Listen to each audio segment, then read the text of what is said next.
Nithyanandam Paramasukhadam Kevalam Jnanamurtim Dvandvatitam Gagana Sadrisham Tattvamasyaadilaksham Ekam Nityam Vimalamachalam Sarvadhi Sakshibhutam Bhavatitam Trigunarahitam Satgurum Tam Namami.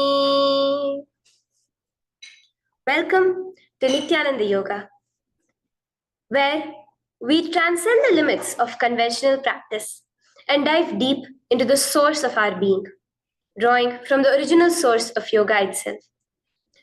Today, we're embarking on a journey of a simple 308 asanas, the Dvitiya Vinyasa Krama. But it's not just about contorting the body or mastering complex postures. It is about connecting in oneness with the cosmos. Your body will be like wax, moldable and pliable. Today, as we embark on this journey, shed the notion of limitations. Forget the boundaries imposed by your bone and flesh.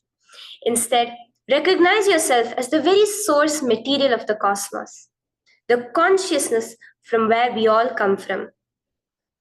With each movement, you will not just be stretching muscles. You will be reaching into the depths of your consciousness. Visualize yourself as a sculptor, crafting your form with intention and precision. Want to grow 4 inches taller by the end of this session? Believe it, for your body is a wax waiting to be molded as per your intention. There is only one enemy towards this that we have built within each one of us. That is the parasites of negativity. Every muscle you have built in the moment of anger, of anxiety, of pain, of incompletion becomes the boundary of your consciousness. Today, we embark on a journey to detoxify ourselves, make us experience our original nature as divine. So as we go through these 12 components, which is so unique to Nithyananda Yoga, from the original source, the Vedas and Agamas, remember, you are not bound by limitations. You are the creator of your reality. Embrace your true nature. Let us sculpt our beings into an epitome of strength, flexibility, and bliss. Welcome to a transformative experience like no other, Nithyananda Yoga. There are 12 different components that consist Nithyananda Yoga. One is the asanas, which we traditionally know of. The various body postures revealed by Paramashiva to align the physical geometry of our body, the physical geography of our body, to the cosmic geometry, the cosmic geography. As Paramashiva says, sthiram sukham asanam, that body posture which is steady, comfortable, because it's in its original nature of Paramashivatva. The second are the pranayamas, the various systematic breathing techniques that Paramashiva has revealed for each one of us, that connect us to the higher dimensions of the cosmos and increase the life energy within us. The fourth are the bandhas, the different internal locks of the body.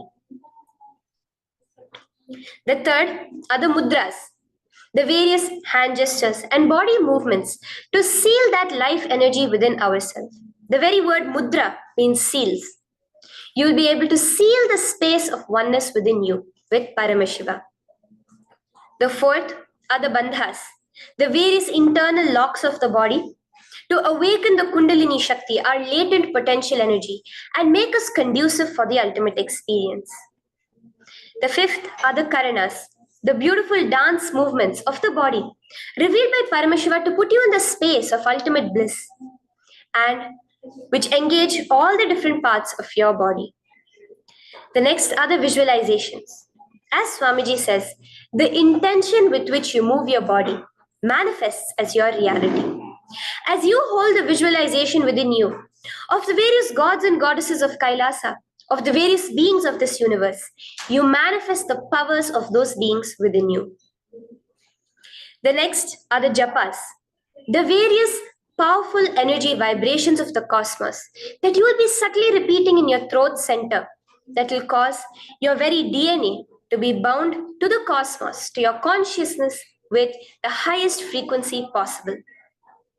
The next are the pramanas, the chanting of the sacred mantras, the original source scripture of Hinduism that reveal the science of Nithyananda yoga, of yoga, because as Swamiji says, yoga has a source and it is Hinduism. These original verses will manifest the vision Paramashiva had when he created yoga in each and every one of us.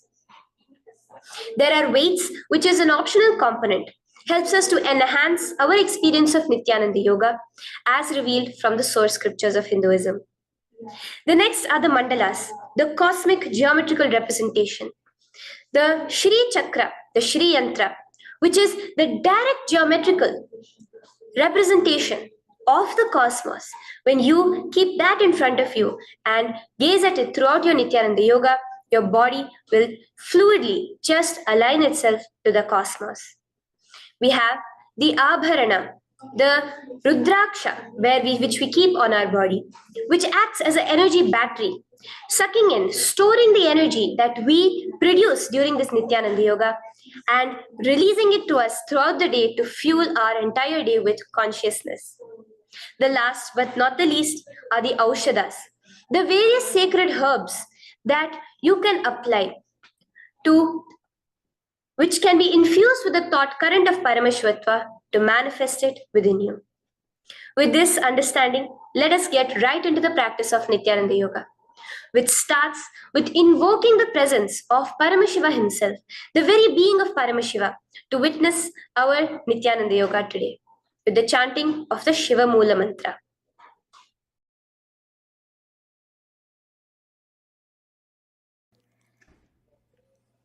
Let us now chant the Shiva Mula Mantra 11 times internally. Om Ham Hom Shivaya Namaha. Om Ham Hom Shivaya Namaha. Om Ham Hom Shivaya Namaha. Om Ham Hom Shivaya Namaha. Om Ham Hom Shivaya Namaha.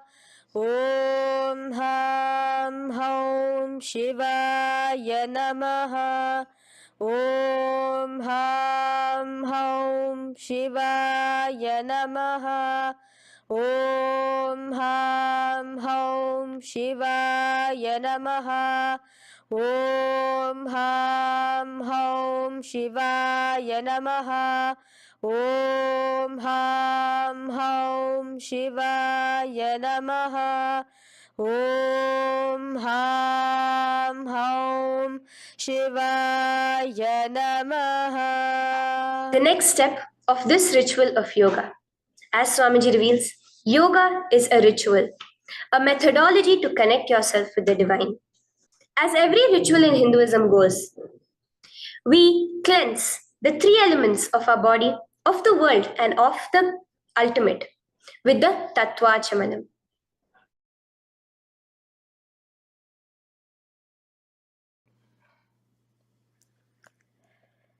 The next is the Tattvachamanam. So now I request all the participants to have the Panchapatram and the Uddharani, the traditional cup and the spoon filled with some fresh water. Now,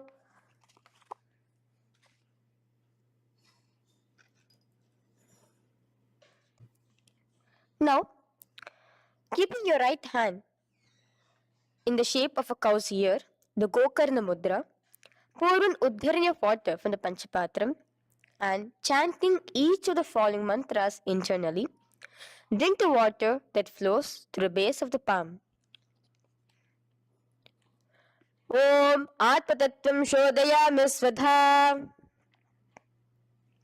Om Vidyatattvam Shodayami Svadha. Om Shivatattvam Shodayami Svadha. Wash your right hand with water from the Panchapatram. Now, chanting the following mantra internally, wipe the upper and lower lips twice using the base of the right hand thumb, moving the hand from right to the left of the lips. Om Ham Hridayaya Namaha. Wash your right hand with water from the Panchapatram. Now, with the tips of right hand index, middle, and ring finger, touch above the upper lips and below the lower lips. Wash your right hand with water from the Panchapatram. Now, with the tips of right hand index finger and thumb joined together, touch your right nostril, left nostril. With the tips of right hand ring finger and thumb joined together, touch your right eye, right ear, left ear. Wash your right hand with water from the Panchapatram. Now, with the base of the right hand thumb and little finger, touch the navel, right chest, left chest. With the right hand, fingertips together, touch the top of the head, right shoulder, left shoulder, and your heart center. With that, we have the sankalpa. The sankalpa, the manifestation of our conscious intention. What is it today each one of us want to manifest through Nithyananda Yoga? Hold that in your inner space. Through this conscious intention, which directly happens with the blessings, with the grace of the Supreme Pontiff of Hinduism, Bhagavan Sri Nithyananda Paramashivoham, you will just see your intention manifesting as reality.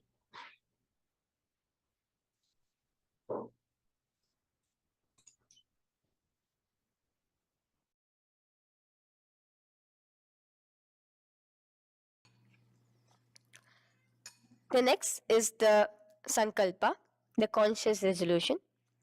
So now I request all participants now to, with your right hand, cover your left palm, which is the sankalpa mudra, and keep both the hands on the right thigh. Continue to keep this mudra till the end of the sankalpa. Om Mamopartha Samasta Duritakshayaddvara Bhagavat Shri Nithyananda Paramashiva Prityartham Shri Nithyanandeshwari Paramashiva Shakti Sameta Shri Nithyanandeshwara Paramashiva Prityartham Cha Shubhe Shobhane Muhurte अद्य ब्रह्मणः द्वितीय परार्धे श्री श्वेतवराह कल्पे वैवस्वतमन्वन्तरे अष्टाविंशतितमे नित्ययुगे प्रथमे पादे जम्बूद्वीपे भारतवर्षे भरतखण्डे मेरोः दक्षिणे पार्श्वे शखाब्दे अस्मिन् वर्तमाने व्यवहारिके प्रभवादीनां षष्ट्याः संवत्सराणां मध्ये शुभनाम संवत्सरे शुभायने शुभऋतौ शुभमासे शुभपक्षे शुभतिथौ शुभवासरयुक्तायां शुभनक्षत्र शुभयोग शुभकरण एवं गुणविशेषण विशिष्टायाम् अस्यां शुभदितौ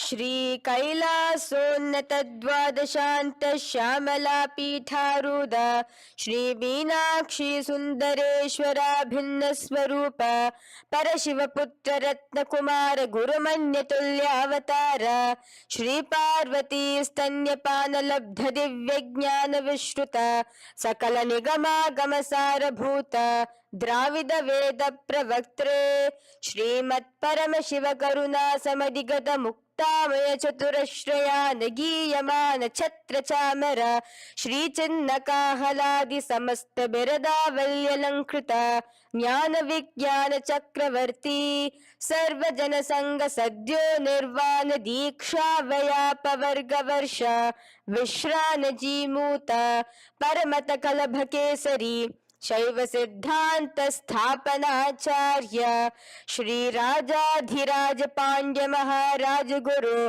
क्षपन शाक्यादि महांधकार निवारण ज्ञान भानु वीक्षणा नरहार ध्वजोच्छेदन पूर्वक श्रीमद वृषभध्वज स्थापक शैव समय कर्त्रे सर्वज्ञ पीठारूढ़ श्री जगद्गुरु श्री ज्ञान संबंध देशिक स्वामी वागीश सुंदर माणिक्य वाचक स्वामिनाम अवतार भूत श्री ज्ञान संबंध स्वामी पुनरुद्धृत श्यामला पीत सर्वज्ञ पीत त्रिनवद्युत्तर द्विशततम गुरु महासन्निधान अरुणगिरि योगीश्वर परंपरागत अरुणाचल सर्वज्ञ पीठ गुरु महासन्निधान कैलास परंपरागत कांची कैलास सर्वज्ञ पीठ त्रयस्त्रिंशदुत्तर द्विशततम गुरु महासन्निधान नित्योत्सव नित्य मंगल नित्य कल्याण नित्य रजित कैलास परंपरागत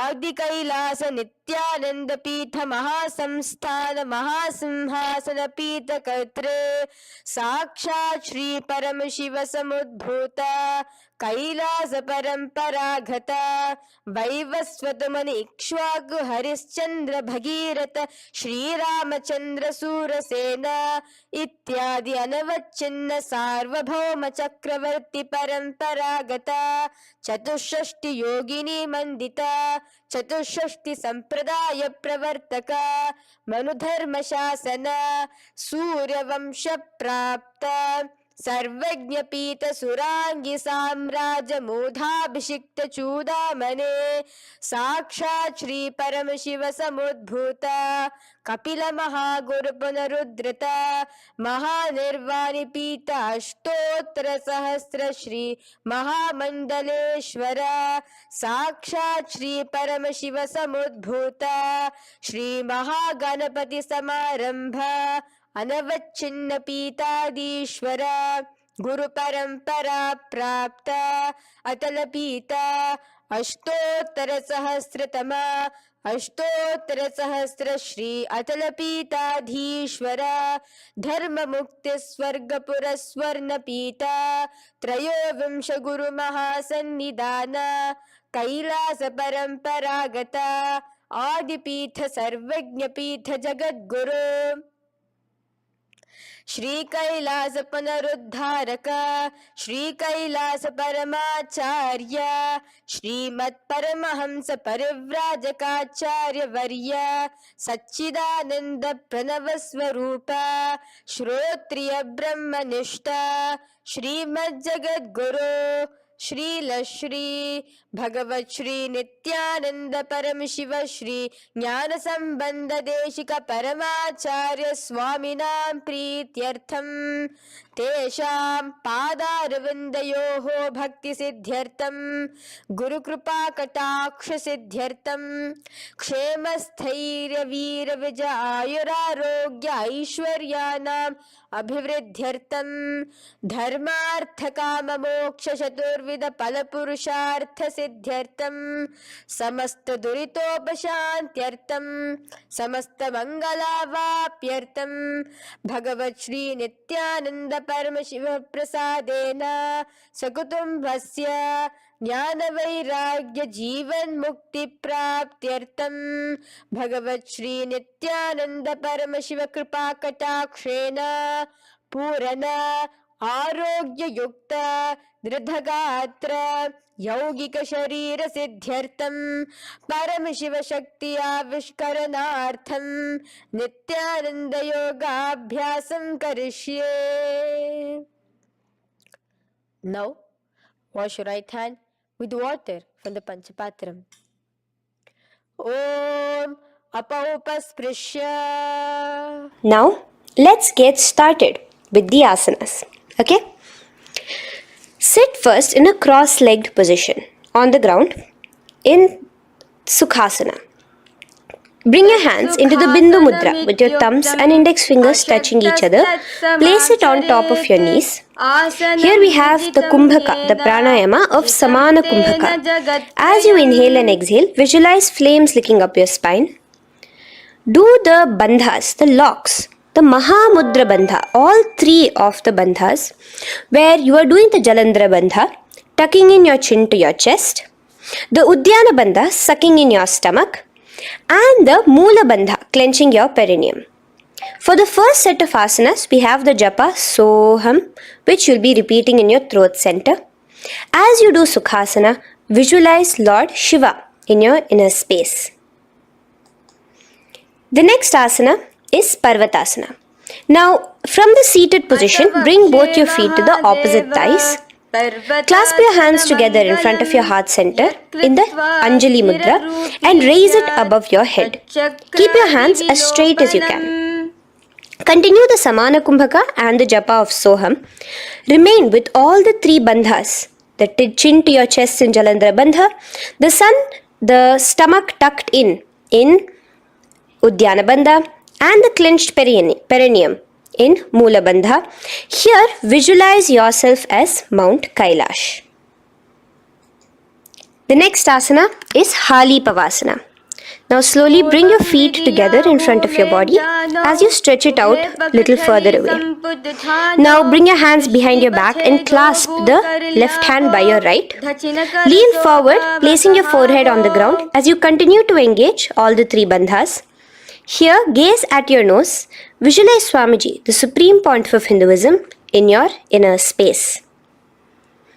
Now, in a similar position from Hali Pavasana, just release your hands, slightly get up and bring your hands in front of your body. Place them on the ground, cupping your hands, making a hollow in Nagi Pavasana. Visualize yourself as a snake, gazing at your nose. Continue the japa, the pranayama, and all three bandhas engaged. Now, raise up. This is Kokilasana. Hold your big toes with your index and middle finger in the Prana Mudra.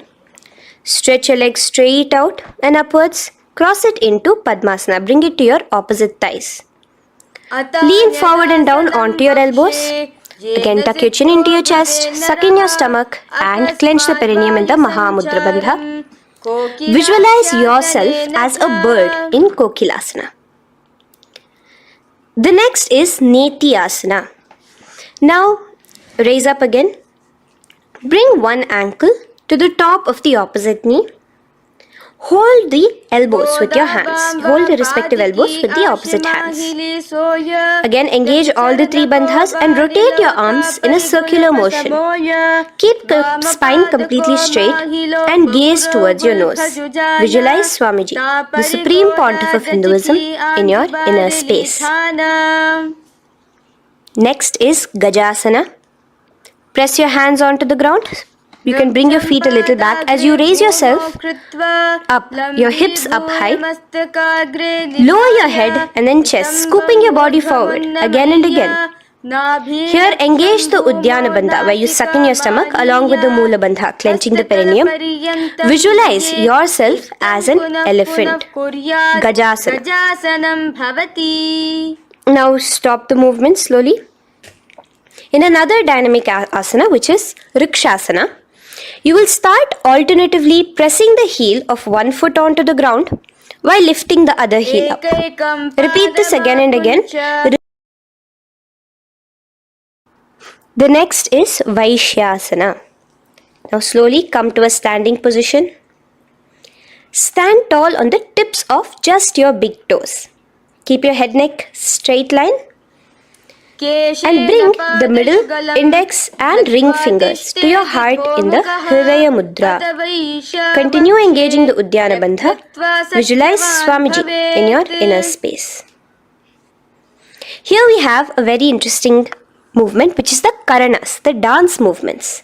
So the first Karana is Urdhva Janu Karana, which literally means the raised knee. So now stand in the Aramandi position, which is your heels touching together, the toes facing outwards, almost at a 45-degree angle. Bend your knees low And keep both your hands at your chest, elbows parallel to the ground. Twist one knee towards the center of your body. Raise it up, back across the body back to the original position.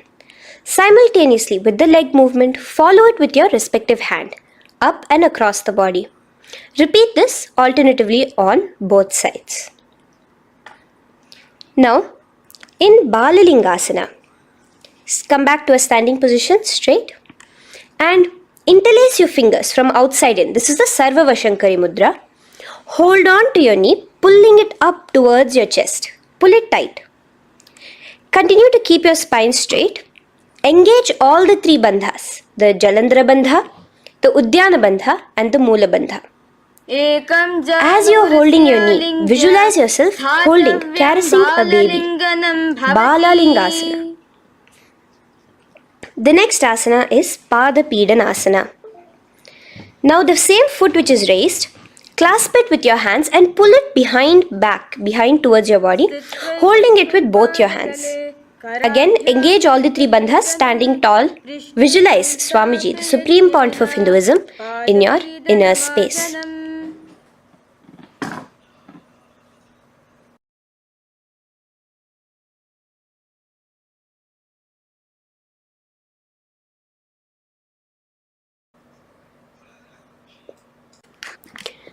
From here, let's enter into Natarajasana.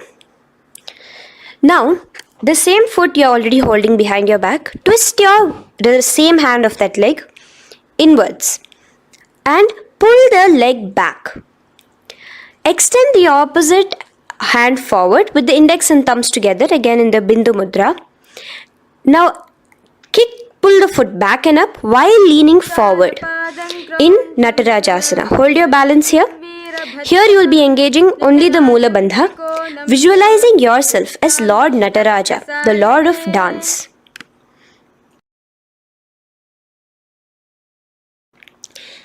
Now again let's repeat Balalingasana on the other side with the other leg. Pull it up towards your chest with the hands in the Sarva Vashankari Mudra. Engage all the three bandhas as you visualize yourself holding and caressing a baby. Now pull your foot back into Pada Pidanasana on the other side. Remain with all the three bandhas engaged. Visualize Swamiji in your inner space. And lean forward. Now, hands stretched in the Bindu Mudra into Natarajasana. Balance there as you visualize yourself as Lord Nataraja. Now, come back to a standing position. Release your leg. Gain your balance. As we enter into the Ardharechita Karana.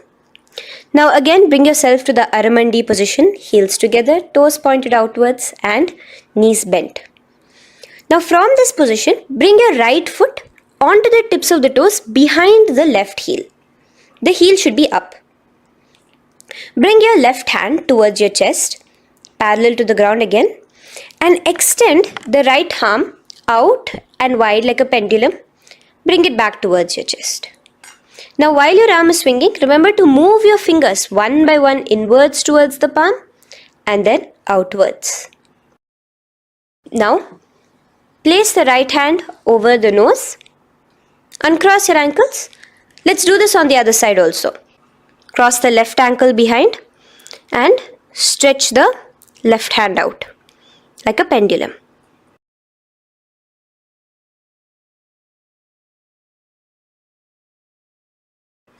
Bring it to your nose and cross the ankles.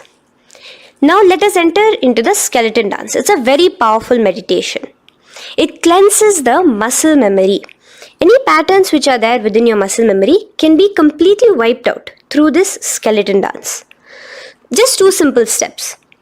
Now stand straight, visualize yourself as a skeleton. You can close your eyes. Just visualize yourself as pure bones. There are no muscles, no veins, no nerves, tissues, organs, nothing. Just bones, a skeleton form. And shake your body intensely. As a skeleton, you are moving yourself wildly, intensely. Just shake it all out. Move your hands, move your legs, your head. Let there be no bone in your body untouched. Just move it. Move wildly. Shake, shake. Literally feel yourself throwing all the patterns out of your system with the intensity of your shaking.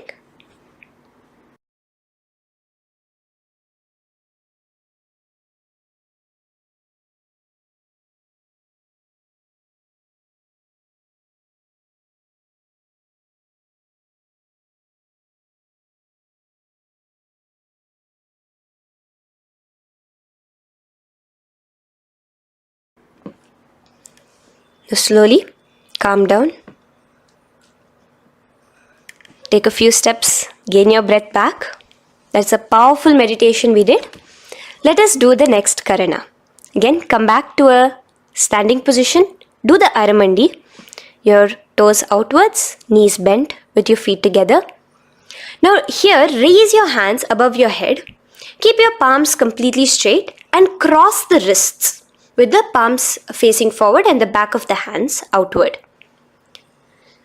Now from the crossed wrists, uncross the wrists, spreading your arms out wide while you turn your hip towards the side. Turn by the waist sideways. Bring your hands back over the head and turn on the other side. Repeat this on the other side. Do it again. Let's twist out. Come back to the middle and twist out again. This is the Kati China Karana.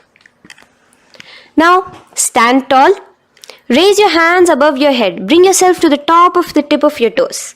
Let your hands face each other parallel to the ears. You're tall, pushing yourself, stretching yourself. Again, engage all the three bandhas.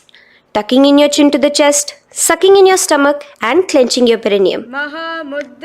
Visualize yourself as a palm tree. We have the japa changing over here where you will be repeating Shivoham in your throat center.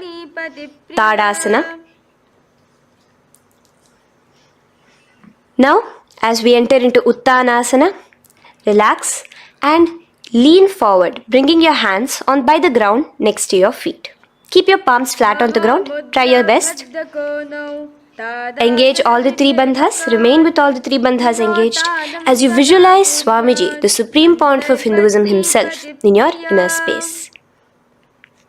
Now jump your feet back into Tarakshvasana, coming to a plank position. Keep your hands shoulder width apart. Be steady there.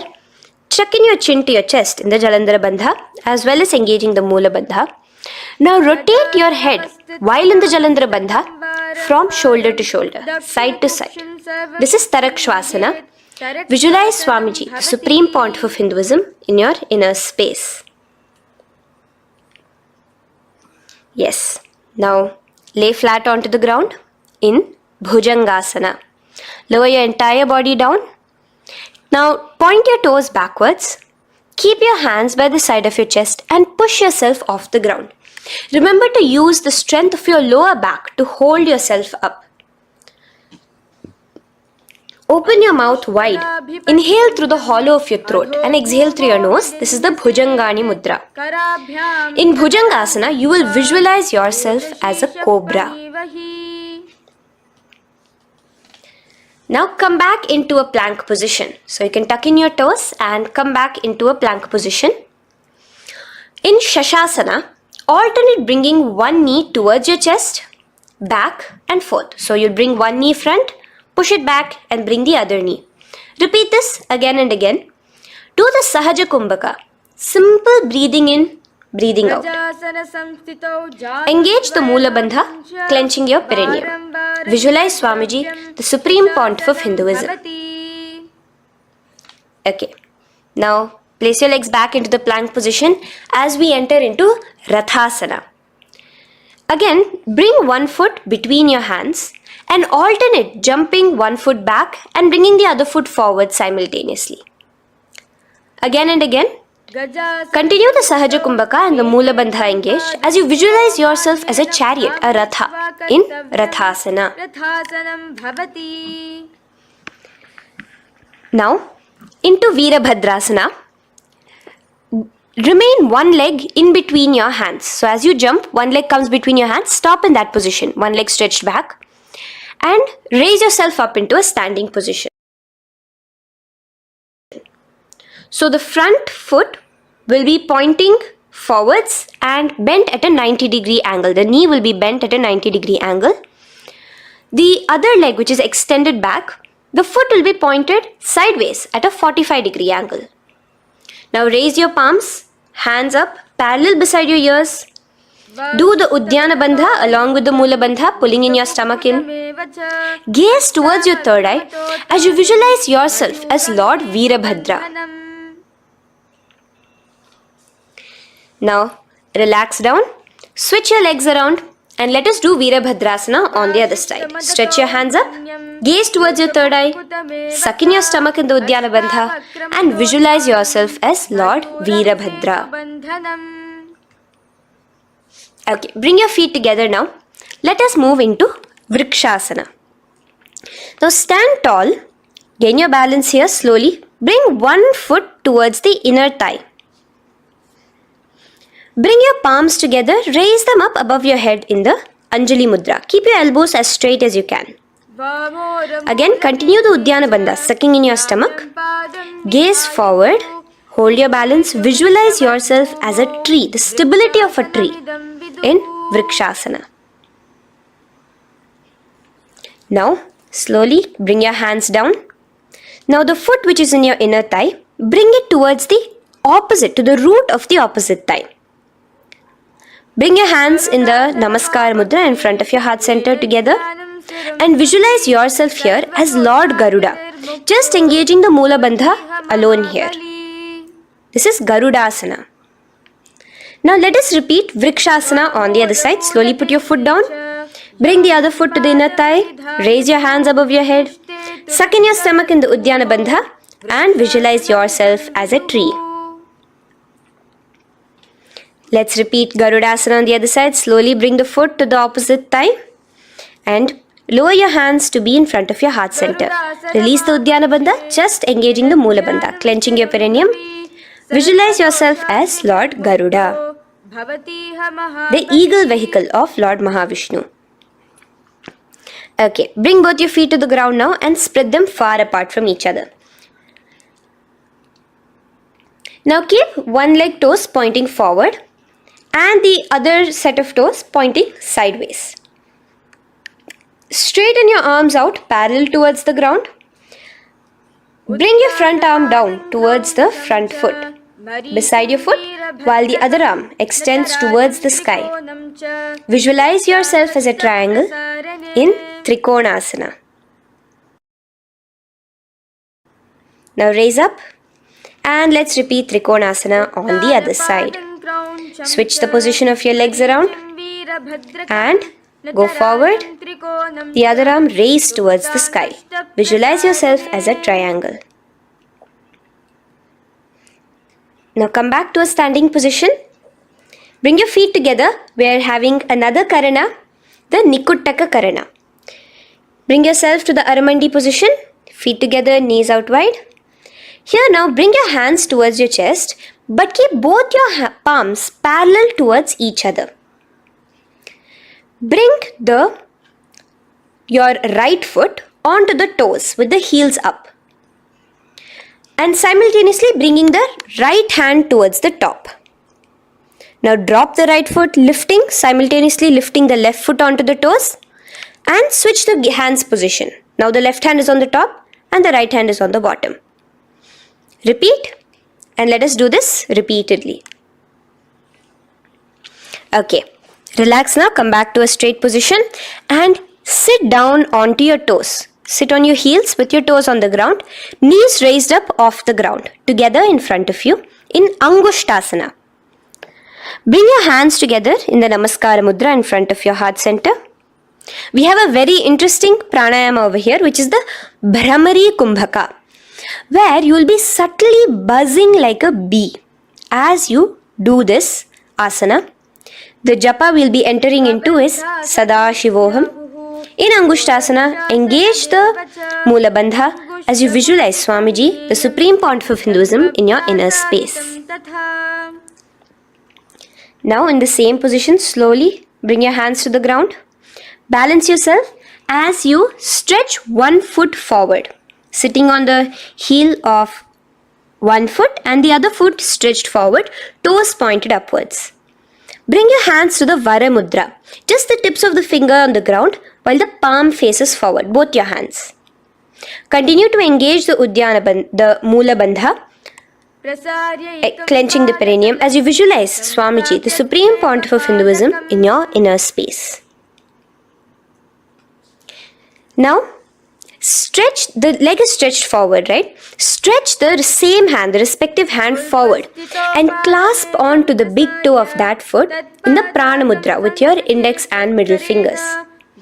The other hand, bring it to the back of the respective heel in Vidhunanasana as you visualize Swamiji in your inner space. Okay, bring your 2 feet back together as we repeat Saurasana on the other side. Stretch your left leg forward now. Palms in the Vara Mudra on the ground. Visualize Swamiji in your inner space. And lean forward into Vidhunanasana on the other leg. Clasp your toes. Bring the other hand to the back heel. Continue to visualize Swamiji.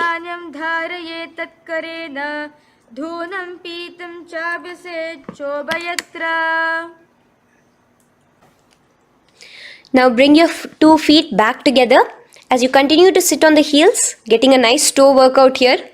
Balance on your toes, bring your knees together in front of you. Now place your palms on top of the respective knees with the hands facing upwards, the palms facing upwards. Leave a slight gap between your palms and knees. As you gaze forward, engage the Jalandhara Bandha, tucking in your chin to your chest, and look between the gap between your hands. Brahma Jurankushasana. The next is Kapilasana. Now spread your knees wide and place them onto the ground. Keep your hands on the respective knees. Pull your stomach in and up in the Uddiyana Bandha. Gaze towards your nose as you visualize yourself as Maha Kapila Muni, the first man that ever started thinking. In the same position, just release that Uddiyana Bandha. Release the lock of the stomach, but continue to clench your perineum in Mula Bandha as you switch your gaze to your third eye. So from your nose, switch your gaze to the third eye.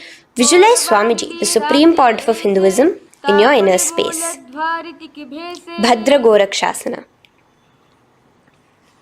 Next is Suryasana. Now, your toes are tucked. Just lift your knees off the ground, wide apart. Bring your hands together in the Padma Mudra with the little fingers and thumbs joined together. Engage the Uddiyana Bandha, suck in your stomach and raise your hands up tall above your head. Slightly lean back as you look towards the gap between your hands. Visualize Lord Surya in your inner space.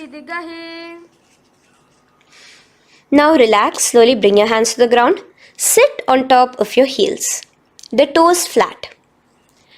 Here, keep your hands on top of your knees and lift your tongue up against the roof of your mouth in the Manduki Mudra. Do the Sahaja Kumbhaka, simple breathing in and out. Engage the Mula Bandha, clenching your perineum.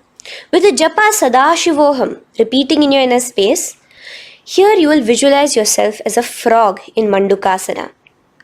Your tongue pressed against the upper palate. Is your frog-like tongue catching the nectar of immortality dripping from your Sahasrara Chakra? Gaze towards your third eye in Mandukasana. Now from here itself, moving into Uttana Mandukasana. Just bring your hands to the opposite shoulders, remaining in the same seated position. Continue with the Uddiyana Bandha engaged, gazing at your third eye. The Manduki Mudra, tongue pressed against the top of your palate, visualizing yourself as a frog in Uttana Mandukasana. Slowly bring your hands out from behind your back. Now slightly raise up and cross your ankles behind you. Sit on top of your crossed ankles. Keep your knees wide and your fingers spread on the top of your knees, both your hands.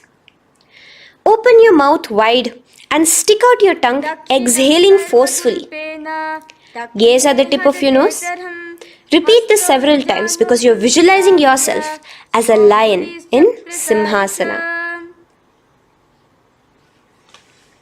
The next asana is Bhadrasana. Now you can release yourself and uncross your ankles. Just keep your toes crossed behind you. Again, sit on top of your heels, keeping your knees wide apart. Cross your hands behind your back, hold on to the big toes in the Prana Mudra with your index and middle fingers. Apply the Jalandhara Bandha, tuck in your chin to your chest along with the Mula Bandha, sucking in your perineum.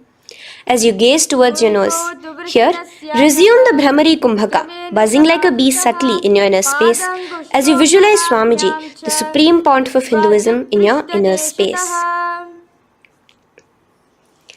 Now, bring your hands out from behind you. As you come here, bring yourself to a squatting position. Keep your feet flat onto the ground as close together as possible, but your knees opened wide. Bring your body in between your knees, your torso in between your knees, and take your arms in and around your knees towards the back, clasping your fingers, interlacing your fingers behind you in the Parashu Mudra. Gaze towards your nose. Visualize yourself as a crow in Kakabhusandhi Asana. The next asana is Kani Pavasana. Unclasp your hands and place them flat onto the floor. Keep them shoulder width apart for good balance. Now, slowly bring your knees to the back of your arms, above the elbows. Lean your chin forward and down. Keep your gaze steady as you lift your feet off the ground. In Kani Pavasana, visualize Swamiji, the Supreme Pontiff of Hinduism, in your inner space. Now in the same position, slowly lower your head to the ground and stretch your legs up high, forming a tripod between your two hands and your head in Kapali Asana. Gaze at your nose, continue the Brahmari Kumbhaka, continue engaging the Mula Bandha and the Japa of Sadashivoham. Visualize Swamiji in your inner space. The next asana is Parshva Mayurasana. Slowly bring your feet down. Yes, relax. And now squat on your toes with your knees together and twist your body. Place both the hands to one side of your knees. Now bring one of your elbows to the knee and the other of your elbows towards the hip. Lean onto your arms, balance, extending your legs out to the side.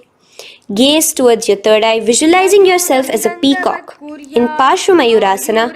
As you do the pranayama, the Rechaka Kumbhaka, let your exhalations be prolonged and your inhalations be slightly shorter. Now relax, bring your feet to the ground and bring your body to the other side of your knees. As you repeat Parshva Mayurasana on the other side, lean forward, stretch your legs, gaze at your third eye, visualize yourself as a peacock. Now let's do Bhairaganathasana. Now come again to a plank position. Place your hands down, stretch your legs back and bring one foot around your shoulder to be placed in between both your palms. Gaze at your third eye. Just engage the Mula Bandha, clenching your perineum. Here, this is Bhairaganathasana. Visualize yourself as Lord Kala Bhairava. Slowly bring your foot out and bring the other foot in between your palms, remaining in the plank position. Continue to visualize yourself as Lord Kala Bhairava in Bhairaganathasana on the other side. The next asana is Unmukha Pithasana. Now from the same plank position, bring your forearms onto the ground. Be steady as you walk your feet closer towards yourself, forming like a slight mountain. In Unmukha Pithasana, gaze at your third eye. Continue the Rechaka Kumbhaka. Visualize Swamiji in your inner space.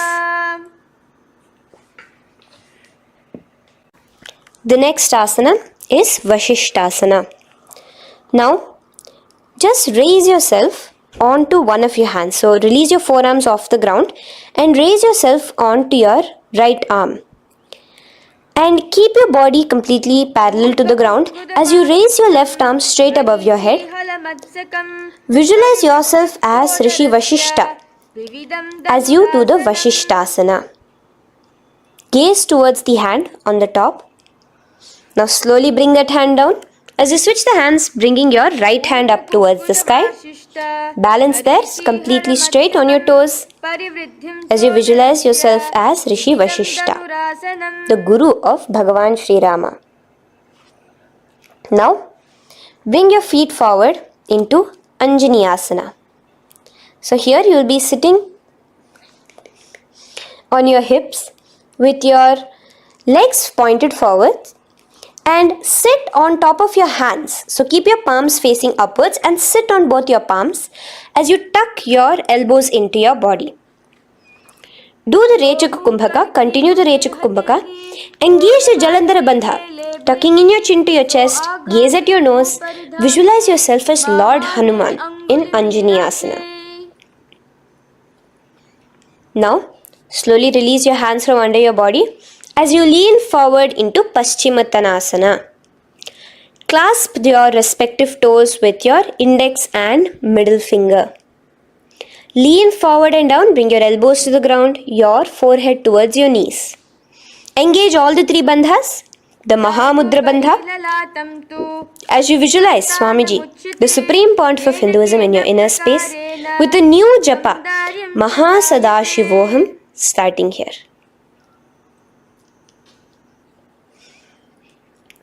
The next is Ugrasana. Now, you can raise up and clasp your hands behind your neck in the Parashamudra. Interlace both your fingers. Lean forward and down, bringing your forehead to your knees and your elbows onto the ground. Again, engage all the three bandhas in the Mahamudra Bandha as you visualize Devi Kali in your inner space in Ugrasana. The next is Marichi Asana. So raise up and keep one leg pointed forward while you bring the other leg towards the groin, the knee pointed upwards. Place the foot flat on the ground. Now lean forward, bring both your hands, wrap your arms around the raised knee, clasping your hands behind the back together. Bring your chest to the thigh with your head towards the knee. Here engage just the Mula Bandha, sucking in your perineum. As you visualize yourself as Rishi Marichi in Marichi Asana. The next asana is Mahamudrasana. Now slowly raise up and the raised knee, let it rest by your side with your leg towards the inner thigh of the opposite leg. Now again reach down, hold your foot, bring your elbows to the ground, your forehead to your knees. Engage all the three bandhas in the Mahamudra Bandha. Gaze at your nose, visualize Swamiji himself in your inner space. Raise up. Let's repeat Marichi Asana on the other side. Bring the other foot straight while the other foot comes into the groin. Knee up. Lean forward, clasping your hands behind your back. Visualize yourself as Sage Marichi. Now from here, raise up, engage all the three bandhas as you let your knee fall to the side. Lean forward, clasping the foot. Gaze at your nose. Visualize Swamiji in your inner space in Mahamudrasana on the other side. Now, bring yourself to a seated position. Sit and bring the soles of your feet together. Bend your knees and keep your heels as close towards you as possible. While the knee, try to touch your knees to the ground. Clasp your feet together with both your hands. Maintain a straight spine. Gaze towards your nose in Bhadrasana 2. Visualize Swamiji, the Supreme Pontiff of Hinduism, in your inner space. The next asana is Gwali Pavasana. Now, keeping your feet together, just bring your hands towards the respective knees. Just lightly place them there. Tuck your chin to your chest in the Jalandhara Bandha, continuing to engage the Mula Bandha, clenching your perineum. As you gaze at your nose, visualize Swamiji, the Supreme Pontiff of Hinduism, in your inner space. Now, push your soles slightly further away from you. The joined feet, push it further away from your body. And lean forward, keeping both your hands, the fingers inside of the feet. Hold the soles of your feet. Lean forward and down. Bring your forehead to the ground. Gaze at your nose. Visualize the Yoni Mandala in your inner space. In Joni Asana. The next is Pavasana. Raise up. Stretch your arms out wide beside your body as you lean forward, your arms going over your knees. Bring your forehead to your feet. Continue to gaze at your nose. Visualize Swamiji, the Supreme Pontiff of Hinduism, in your inner space. Now, in Siddha Samadhi Asana, raise yourself up. Now, put your forearms underneath the calves of the respective legs. Let your palms face up towards the sky as you bring your head down to your feet. Gaze at your nose as you visualize Lord Surya in your inner space in Siddha Samadhi Asana.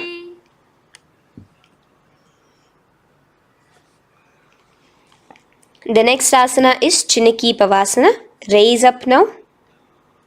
Bring both your feet together in front of you. Bring your feet back close to your body. Now place your hands underneath both the feet and pull your feet open like a book facing towards the sky. Both your feet. Press your elbows onto your thighs near the knees and gaze towards your nose, visualizing Swamiji in your inner space in Chiniki Pavasana. Giving yourself a nice stretch. Now release your feet and bring your hands to the respective knees. Gently push down on your knees, pushing it towards the ground. Suck in your stomach in the Uddiyana Bandha. Gaze at your third eye, visualizing Swamiji in your inner space. This is Charapata Chokasana. The next asana is Bhairavasana. Now continuing to remain with your feet together, you can use the help of your hands to bring your toes onto the ground with your heels pointed upwards. Just push yourself and try to do it. Continue to remain with the Uddiyana Bandha engaged, your stomach sucked in. Bring your hands to the Bindu Mudra with the index and thumbs together on top of the knees. Gaze at your third eye. Visualize yourself as Lord Kala Bhairava in Bhairavasana. The next asana is Samanasana. So slowly you can bring your feet out from underneath. Take now one foot towards your chest, holding with both your hands as the other foot rests by the perineum. Pull the sole onto your chest. Gaze at your third eye. Visualize yourself holding the breath in the Mooladhara Chakra, the Chaturdala, the 4-petal lotus of your body. Gaze at your third eye. Visualize Swamiji, the Supreme Pontiff of Hinduism, in your inner space in Samanasana. From here, let's move into Apanasana. Now, the foot that you have towards your chest, just bring it over your shoulder and place both your palms onto the ground beside you. As you lift the leg by your perineum, stretch it out and lift it up high into the sky in Apanasana. Gaze at your third eye, visualizing Swamiji in your inner space. Let's repeat Samanasana on the other side. Bring your foot down. Clasp the other foot towards your chest. Gaze at your third eye, visualizing Swamiji in your inner space. And bring the foot onto your shoulder as we repeat Apanasana on the other side. Stretch your leg out straight in front of you, up high towards the sky, gazing at the third eye, visualizing Swamiji in your inner space. Okay, relax slowly. Let's move into Gomukhasana. Now, sitting in a seated position, cross one leg over the other, like over, and align the knees together at the center of your body and the feet by the opposite hips. Place both your hands on top of the stacked knees. Gaze at your nose. Here we have a beautiful pranayama, very cooling pranayama, which is the Sheetkari pranayama, where you will be inhaling through your clenched teeth with your tongue pressed against behind your teeth and exhaling through your nose, creating a hissing sound. The japa will be for the next sequence of asanas, Om Nithyananda. Visualize the face of a cow in Gomukhasana. Now keep your knees crossed. From the knees, bring your hands towards the respective toes on the side of the body. Clasp the big toe in Pranamudra. Suck in your stomach in the Uddiyana Bandha. Visualize yourself as Rishika Anasuya in Anasuyasana. Now in Anasuyasana 2, just bring your hands behind your back, clasped together, interlaced fingers in the Parashamudra. Lean forward and down. Try to bring your nose to touch the ground in front of you. Just visualize yourself as Rishika Anasuya and gaze at your nose. Anasuyasana 2. Raise yourself up now. Now bring one foot towards the perineum, knee resting on the ground. Raise your other foot with the foot in front of the lying down foot, knees pointed upwards towards your chest. Place your hands on the respective knees. Keep your spine tall, chest out. Gaze at your nose. Visualize yourself as Lord Garuda, the eagle vehicle of Bhagavan Mahavishnu. Garudasana 2. From here, moving into Naradasana. Now, keep both your hands, bring both your hands behind your neck and clasp them in the Parashamudra. Interlace your fingers behind your neck. Twist outward of the raised knee. Just keep your whole body outside of the raised knee. Gaze towards your third eye, visualizing yourself as Devarishi Narada in your inner space. From Naradasana, let's enter into Matsya Pithakasana. Place one foot on the top of the opposite thigh. Wrap your respective arm across the knee, holding on to the opposite shin. Extend the opposite hand straight. Hold on to the respective toe with the index and middle fingers in Prana Mudra. Gaze towards your nose. Visualize Matsyavatara, the fish form of Bhagavan Mahavishnu in your inner space in Matsya Pithakasana.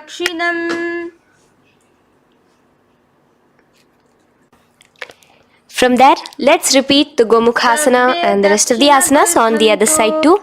So slowly you can cross your knees over to the other side in Gomukhasana. Keep your hands on the top of your knees. Gaze at your nose as you visualize the face of a cow in Gomukhasana. Continuing into Anasuyasana on the other side, bring your hands to your toes. Suck in your stomach in the Uddiyana Bandha. Gaze at your nose, visualize yourself as Rishika Anasuya. And lean forward, bringing your hands behind your back in Anasuyasana 2. Interlace your fingers in the Parashamudra. Continue to gaze at your nose, visualizing yourself as Rishika Anasuya. As you relax the Uddiyana Bandha, just clenching the Mula Bandha alone. Raise up, bring your feet together in front of you as we enter into Garudasana 2. Place your hands on the respective knees. Stay straight. Visualize yourself as Lord Garuda as you gaze towards your nose. And twist your body out of the raised knee, hands clasped in the Parashamudra behind your neck. Gaze at the third eye, visualizing yourself as Devarishi Narada. And bring the foot to the opposite thigh as we enter into Matsya Pithakasana on the other side. Clasp your toe in Prana Mudra. Gaze at your nose, visualizing Matsya Avatara, the fish avatar of Lord Vishnu in your inner space. Now let's enter into Matsyendrasana. Remaining in the same position with one foot on the opposite thigh, place the other foot on the ground on the far side of the other thigh. Twist. Bring your elbow outside the raised knee. Keep the raised arm by your neck. Turn backwards. Gaze towards your third eye, the other hand straight out. Visualize Matsyendranatha, the great Rishi and master of Hatha Yoga in your inner space. Just switch your hands around. Straighten the hand that was originally bent and bend the other hand towards your neck. As we enter into Kubhasana, visualize yourself as a camel. Continue to gaze at your third eye. Now, straighten out both your hands straight out in the same position. Continue to gaze at your third eye, visualizing Matsyendranatha, the master of Hatha Yoga in your inner space. Now, slowly take your foot off from the thigh. As we enter into Matsyendrasana on the other side, bring the other foot to the thigh. Place the other foot on the far side. Twist, bringing your elbows outside of the raised knee, hands on the head. The other hand stretched out back. Twist, gazing at your third eye. Visualize Matsyendranatha in your inner space. Switch the hands around as we enter into Kubhasana. On the other side, remember to visualize yourself as a camel. Now stretch both your hands out in Matsyendrasana 2 on the other side. Visualize Matsyendranatha in your inner space. Now, with one leg on the thigh, bring the other foot too to the opposite thigh in Padmasana. Place your palms on the respective knees. Engage all the three bandhas in the Mahamudra Bandha, tucking your chin to your chest, sucking in your stomach and clenching your perineum. We have a new pranayama here, which is the Shitali Kumbhaka, where you will continue to inhale through the teeth without creating the hissing sound, and exhale through your nose. A new japa of Om Nithyananda Mahasadashivoham starts here. Gaze at your nose in Padmasana, visualizing yourself as Bhagavan Paramashiva. Now, keeping your legs in the same position, just cross your hands over each other, clasping onto the toes with your index and middle fingers in the Prana Mudra. Gaze at your nose, visualize yourself as Devi Parvati, the consort of Lord Paramashiva in Padmasana 2. Now, uncross your hands. Take your hands and insert it into the gap between your thighs and your calves. Put both your hands within and pull it out on the other side.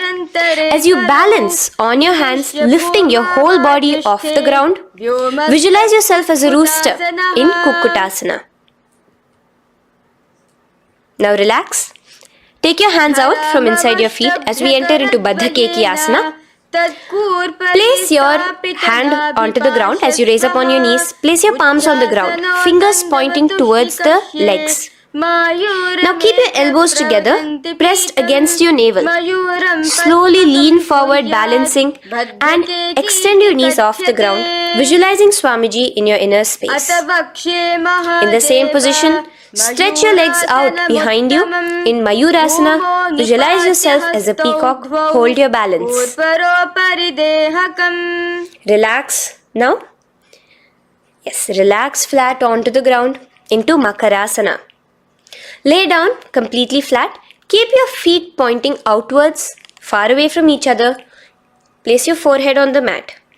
Interlace your fingers behind your neck in the Parashumudra. Just relax, visualizing yourself as a crocodile as we go back to the Sahaja Kumbhaka, the simple breathing in, breathing out. Just keep the Moola Bandha alone engaged.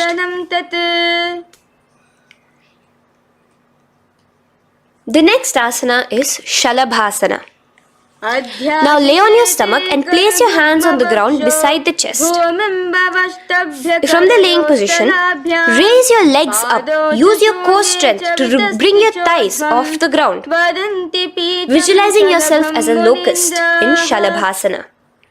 Relax your feet down and bring your hands to your feet, pulling your feet down towards the ground beside your hips. In Ushtrasana, visualize yourself as a camel. Now slowly kick your legs back. Rise your hand is clasping your feet. Pull your feet towards the sky, lifting your chest and thighs off the ground. In Dhanurasana, gaze at your third eye. Visualize yourself as Paramashiva's bow. Relax slowly and come up to a sitting position. In Bhagasana, sit on both your knees with your head, neck and spine straight. Clench your perineum in the Moola Bandha. Place your hands on top of your knees. Gaze towards your third eye, visualizing Swamiji, the Supreme Pontiff of Hinduism, in your inner space. From here we enter into Gohyasana. We have a couple of headstand postures here, so get yourself ready. Now place your forearms on the ground with your fingers interlocked. Ensure your elbows are at shoulder width for the best balance. Place the top of your head on the ground, holding your head with your hands. Slowly walk your toes forward until your hips are in a straight line with your shoulders, and just kick your feet up slightly. Make sure not to lose your balance. Keep your knees bent together at your chest. Toes pointed upwards. Gaze to your nose, visualizing Swamiji in your inner space. From here, stretch your legs out into Shavasana, continuing to hold the balance there as you continue to gaze at your nose, visualizing Swamiji in your inner space. Bring your feet to the ground, relax slowly. The next asana is Podhyasana. So come to a seated position. Bring your hands behind your calves, stretching your legs up and your forehead to your knees. Visualize Swamiji in your inner space. Here we have a new Kumbhaka, which is the Bhastrika Kumbhaka, where you will be exhaling forcefully, making the sound of a bellows. Podhyasana. The japa for this next series is Om Nithyananda Paramashivoham, the Mahavakya. Relax yourself. Continuing to remain balanced with your legs up, just bring your hands to the opposite shoulders. In Parighasana, visualize yourself as a mace as you gaze towards your third eye. Now relax. Keep your elbows and palms onto the ground as your legs are raised. Visualize yourself as a boat in Naukasana. Continuing to gaze towards your third eye, remember to continue the Bhastrika Kumbhaka. Forceful exhalation. Now, continuing to keep your balance, just bring your hands to your feet and scoop your hands underneath the heels, pull it towards the chest. Keep your spine upright, gaze towards your nose. Visualize yourself as Lord Rudra in Rudrasana, the most ferocious form of Paramashiva. Now lay on your back. So you can remove your hands from underneath your feet and lay on your back. With your feet flat on the ground, knees pointed upwards. Now place your palms down. Just let your fingers touch the back of your heel. Do not clasp your feet. Lift your hips up high, pressing the feet onto the ground. Chin tucked to the chest in the Jalandhara Bandha automatically. Gaze at your nose, visualizing Swamiji in Unmukha Pithasana 2. Now lay onto the ground in Shavasana. Just lay completely flat with your palms facing upwards by the side of your body. Just unclutch from any movement happening within you. Visualize your body is dead. The Supreme Pontiff of Hinduism, Swamiji, is just liberating you. Just let your awareness, your energy completely pervade your body in the Shakti Chalan Mudra as you continue to vibrate with the Mahavakya.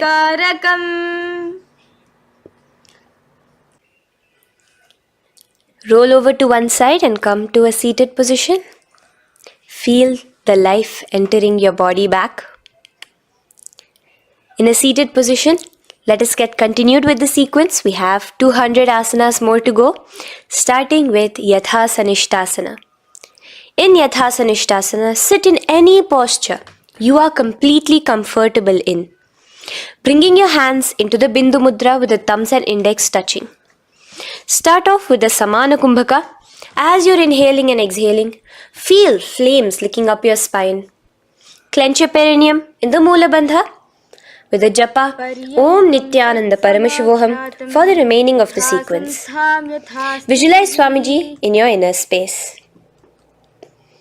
From here, moving into Samasana, where you bring your feet to a cross-legged position.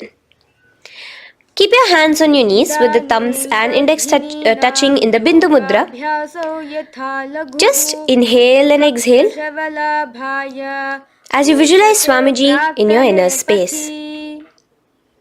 The next is Muktasana. Press your left foot against your genital region. Place the right foot on top of your left. Keep your hands facing downwards on top of your knees. Sit straight, gazing towards your nose. Visualize yourself as a sage liberated by Swamiji himself. Now, continue to remain in the same position as we go into Siddhasana, where your gaze will be switching from the nose to your third eye. Continuing to visualize Swamiji in your inner space, ensure the Moola Bandha, the perineum, is locked. in Siddhyasana now. Continuing the same position. Engage all the three bandhas. Sucking in your stomach, bringing your chin to your chest in the Mahamudra Bandha. Switch the gaze to the ground in front of you from your third eye. Visualize Swamiji in your inner space. Now, relax the Udyana Bandha and Jalandhara Bandha. Just keep the Moola Bandha, the perineum alone clenched, as we enter Rudrasana 2, where your legs will remain in the same position, just your hands alone from resting on your knees will turn around to the Bindu Mudra, the thumbs and index touching. Gaze towards the third eye, visualize yourself as Lord Rudra, the fierce dimension of Paramashiva. The next is Santadhunasana. Keep your hands in the Bindu Mudra, your legs crossed in the same position. As you switch your gaze from your third eye to your nose, visualizing Swamiji, his tranquility, unshakable nature. Now, relax the Bindu Mudra, keep your legs in the same position, and bring your hands to your navel, cupping one palm over the other in the Samputa Mudra. It looks sort of like a lotus bud. Continue to visualize Swamiji in your inner space in Siddhasana 2. The next asana is Bandha Yoni Asana. Maintaining one heel over the other in the same position of the legs, bring your hands to your face in the Shanmukhi Mudra. So just listen carefully now. Bring your little fingers beneath the bottom lip of both hands. Your ring fingers above your upper lip. Your middle fingers closing your nose, your nostrils. Your index finger covering your eyes. And your thumbs pressed into your ears. This is Bandha Yoni Asana, visualizing Swamiji in your inner space.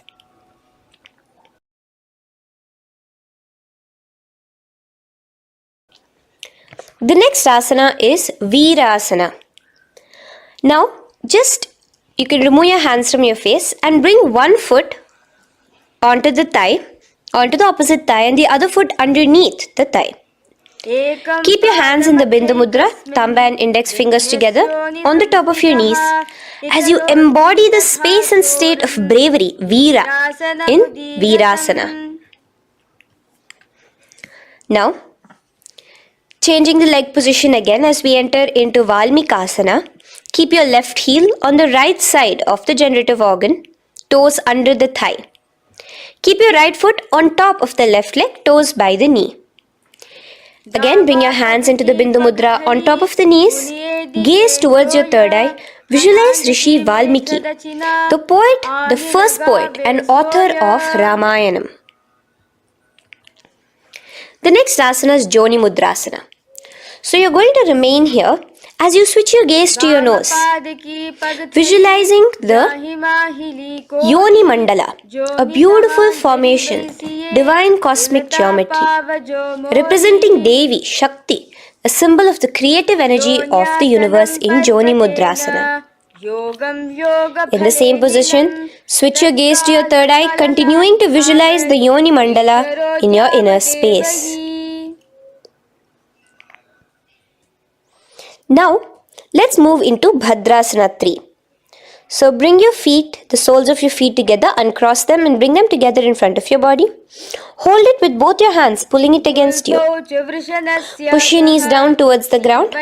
As you gaze at your nose, suck your stomach in the Udyana Bandha. Visualize Lord Veerabhadra in your inner space. Bhadrasana 3. In the same position, we are entering into Aghorasana, where your left hand will rest on top of the left knee, while your right hand comes towards your face. Now, do the Khechari Mudra, where you are bringing your tongue towards the upper palate, gazing towards your third eye. Now, with your right hand, cover your mouth, close the left nostril with your index finger, inhale through the right nostril. Close both the nostrils, hold your breath and exhale through the left nostril in the Abhyantara Kumbhaka. Repeat this on the other side. Visualize yourself as an Aghori, completely dedicated to Paramashiva in Aghorasana. The next asana is Kaneri Pavasana. So you can distance your feet a little away from your body. As you lean forward, place your elbows onto the soles of your feet and rest your chin on your palms. Gaze at your nose, suck your stomach in Uddiyana Bandha. Here, continuing with the Rechaka Kumbhaka, where your exhalations are prolonged than your inhalations, visualizing yourself as a female elephant drinking water in Kaneri Pavasana. The next asana is Parasana. So now, come to a seated position, raise yourself up and keep your knees raised. Bring your hands underneath your knees, between your calves and thighs, and clasp them together. Interlace your fingers in the Parashamudra in front of your navel. Lift your feet off the mat. Visualize Swamiji, the Supreme Pontiff of Hinduism, in your inner space as you gaze at your nose in Parasana. The next asana we'll be moving into is Gopi Chandasana.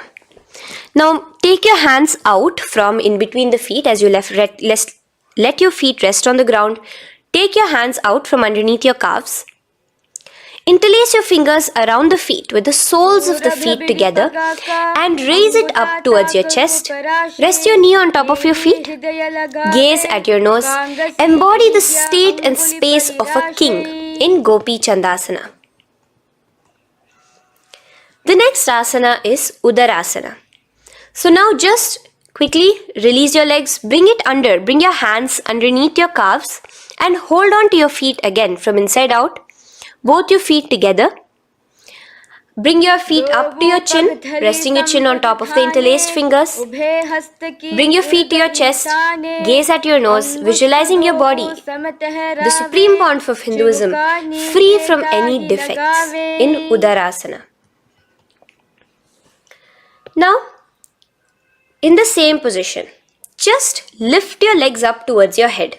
Let the top of your hands come towards the top of your head, your forehead. And this is Vishishtasana. Visualize yourself excelling in everything in this posture. Now, slowly relax. Keep your hands underneath your shins as you take your hands up to the shoulder, pulling your hand and interlacing your fingers behind your neck. In Bhujasana, visualize yourself as a cobra. The next asana is Kalyanasana. So in the same seated posture, bring your hands around from behind your neck, remove them and put them around your back, interlacing the fingers behind you. Gaze at your nose. Visualize yourself as a beautiful, auspicious goddess in Kalyanasana.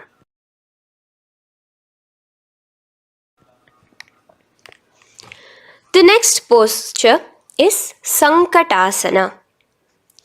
So now, uncross your hands from behind you. Release yourself completely onto the ground. Place your left knee on the mat and the left foot flat. Sit on top of your left foot, knee pointed forward. Raise your right leg on top of the left, bringing the right heel to the left hip. Place your hands on the opposite knees. Here, do the Ujjayi pranayama. As you inhale and exhale, make the sound of an ocean. Visualize yourself as a swan, a beautiful swan in Sankatasana. The next is Dhenukasana. Just in the same position, slide your left heel to the left hip. Keep your right knee on top of the left. Place both your hands on your right thigh. Visualize a cow in your inner space as you suck your stomach in the Uddiyana Bandha, Dhenukasana. Now slowly uncross your legs as we move into Machendrasana. Place the right foot on the left thigh, the left foot on the right knee. Bring your left hand behind your back, hold the right thigh. Twist a little bit. Place your right hand on your left thigh. Twist your body, gaze towards your third eye, visualizing Swamiji in your inner space. The next asana, Machendrasana 2, just untwist your body As you clasp the respective toes of both your feet with your hands, lean forward and down, bringing your forehead to the ground in front of your feet. Visualize Swamiji, the Supreme Pontiff of Hinduism, in your inner space. Raise up now. Keep your legs in the same position. We have the Guru Asana. Interlace your fingers together and place it over the topmost knee. Suck in your stomach in the Uddiyana Bandha, clench your perineum in the Moola Bandha, tuck your chin to your chest in the Jalandhara Bandha. As you engage all three bandhas, visualize Swamiji in your inner space. Let us now repeat Sankatasana on the other side. So, you can release your hands, your legs as you cross the other leg over. Visualizing yourself as a swan, remember to put your hands on the opposite knees. The next asana, Dhenukasana, repeating it on the other side. Slide your leg out, bring both your hands to the topmost knee. Suck your stomach in the Uddiyana Bandha. Visualize a cow in your inner space. Matsyendrasana again, repeating it on the other side. Bring your legs to the cross-leg position. Twist your body around as you gaze at your third eye, visualizing Swamiji in your inner space. Untwist as we enter into Matsyendrasana 2 on the other side. Hold on to your feet, bring your forehead to the ground, continuing to visualize Swamiji in your inner space. Slowly raise up and let us do Guru Asana on the other side. Engage all the three bandhas in the Mahamudra Bandha. Interlace your fingers, place it on top of your knee. Continue to visualize Swamiji, the Supreme Pontiff of Hinduism, as we do Guru Asana. Now, slowly uncross your feet and place them flat on the ground, knees towards the chest in Pashasana. Keep your hands holding the opposite knees, thighs together, and keep your spine completely erect. Continue the Khechari Mudra, where your tongue is pressed against the roof of your mouth.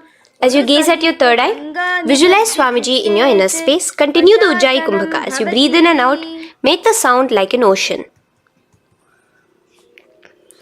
Now in the same position, just bring your chin towards your knees in Bodha Shokasana.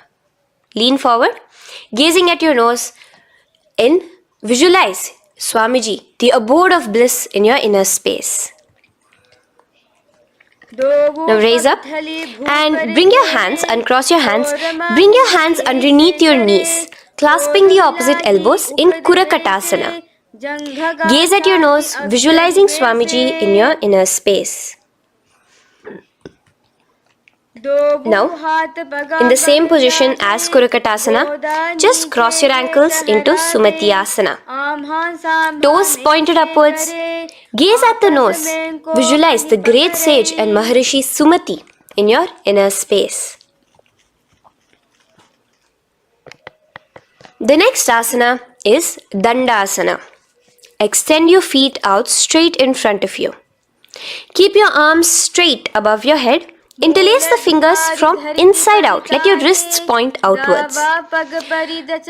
Engage the Mahamudra Bandha, all the three bandhas. As you gaze at your nose in Dandasana, visualize Swamiji in your inner space. The next is Arambhasana. Now keeping your legs straight, release the Jalandhara Bandha and the Uddiyana Bandha, keeping your perineum clenched in Moola Bandha. Lean forward and down. Hold your big toes in the Prana Mudra with your index and middle fingers. Head to your knees. Do here the Nadi Shodhana Pranayama. Inhale through the left nostril, hold and exhale through the right. Visualize Swamiji in your inner space.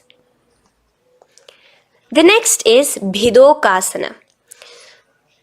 So, slightly raise your body up and bring your hands underneath your knees, extending your knees slightly up. Keep your heels a bit apart from each other and clasp your feet. Bring your shoulders down, wrapping your hands around your legs. Gaze towards your third eye, visualizing Swamiji in your inner space. So from here, let's enter into Jalandhari Pavasana. So you can actually remain in the same position with your hands underneath your calves and just bring the soles of your feet together. You might want to bring your body closer. Place your head on top of your feet with the palms facing upwards on the ground. Gaze at your nose. Visualize Swamiji in your inner space. Now slowly bring your hands out from underneath and come to a seated position. Stretch your legs out as we enter into Urdhva Paschimottanasana. Here we have a new Kumbhaka, the Pratyahara Kumbhaka, where you will feel your breath coming from your Mooladhara Chakra up to the Brahmarandra above the Sahasrara. This is the Pratyahara Kumbhaka. In Urdhva Paschimottanasana, extend your legs out, lift one foot behind your neck and lean forward and down towards your foot, visualizing Swamiji in your inner space. Now, slowly, keeping your leg behind your neck, lay onto your back as we enter into Anantasana. Hold the foot from the top with the opposite hand. Visualize yourself as infinite, endless, eternal. Gaze at your nose in Anantasana. Just now, in the same position, roll onto your elbow of the hand holding the foot. Gaze at your nose, feeling in complete control like Swamiji in Ankushasana. Slowly remove the leg from behind your neck. Take a moment to stretch, relax. Lay on your back. Bring your knees towards your chest. Bring your hands around, encircling the thighs and the calves with your arms. Roll to the left and right in Drishasana, visualizing Swamiji in your inner space. The next asana is Urdhva Paschimottanasana. On the other side, let us repeat it. Raise up to a sitting position and bring the other foot behind your neck. Lean forward and down, clasping your foot. Repeating Anantasana on the other side, lay on your back, bring the opposite hand to the foot, gaze at your nose, and continuing to gaze at your nose, roll onto the elbow as we repeat Ankushasana on the other side. Now, you can release your foot and try to remain in the same position without removing the leg from behind your neck as you bring the other leg too to cross behind your neck with both your legs behind your head. Laying on your back, bring both your hands to clasp behind your back. Gaze to your nose, visualizing Swamiji in your inner space in Yoga Nidrasana. As we enter into Atmaramasana, in the same position you can uncross your hands from behind your back. Bring it up, continuing to keep it underneath the legs. Just clasp it behind your neck.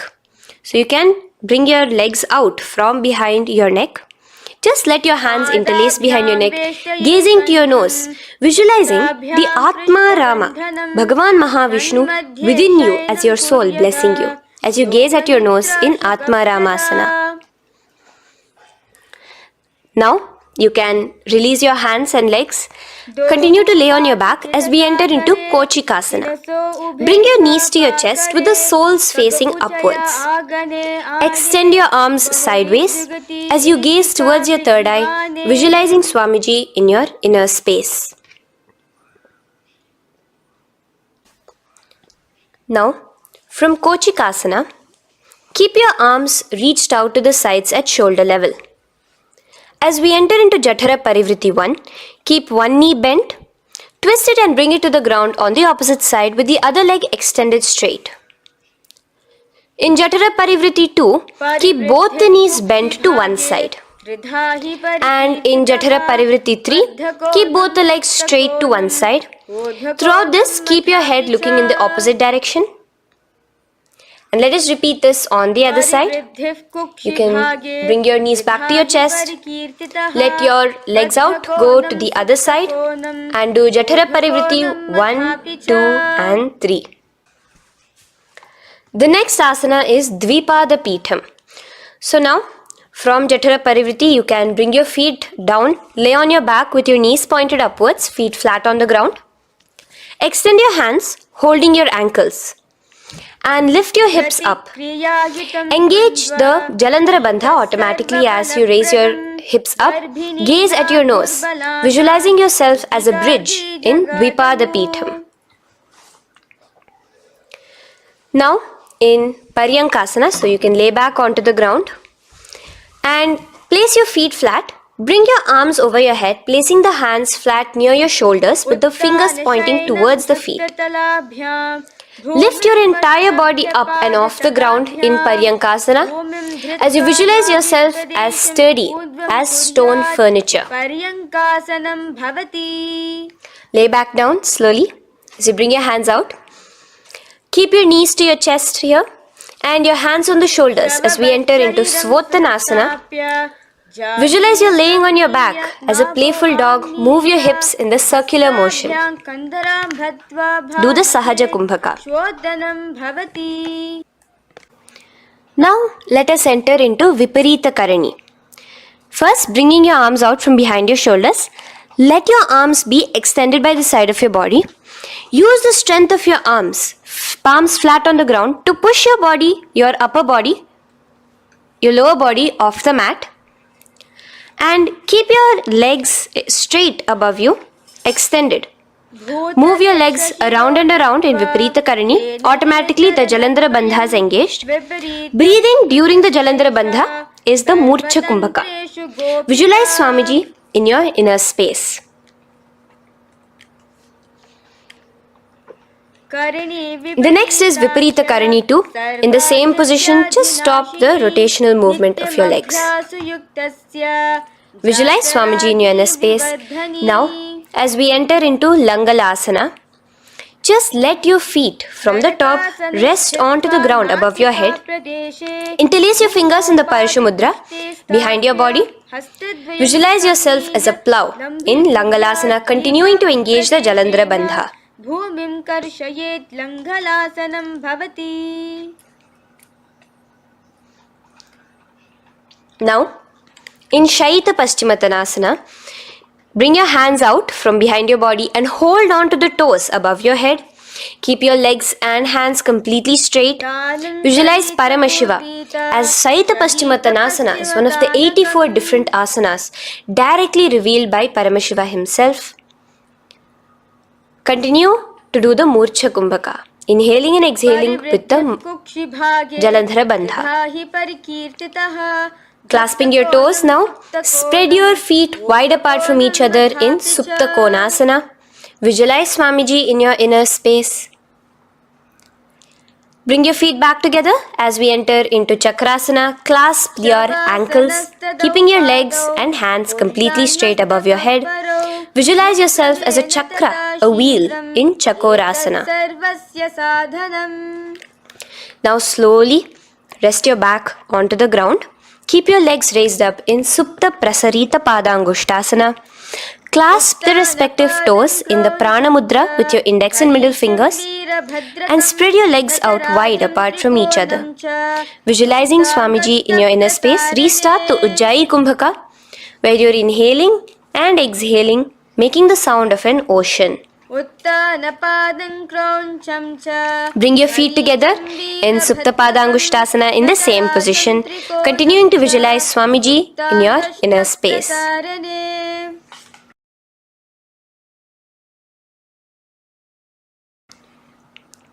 Now, bring your feet, release your feet and bring them into Padmasana. As you lay flat on your back in Matsyasana, hold the opposite elbows over your head, gazing at your nose.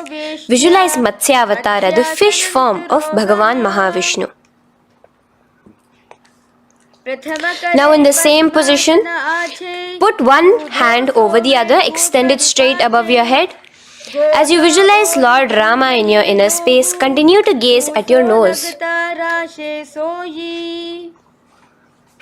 Now, slowly bring your hands to your hips as we enter into Sarvangasana. Lift your hips and legs up into the sky, crossing your legs in Padmasana. Let your hands support you, your elbows on the floor.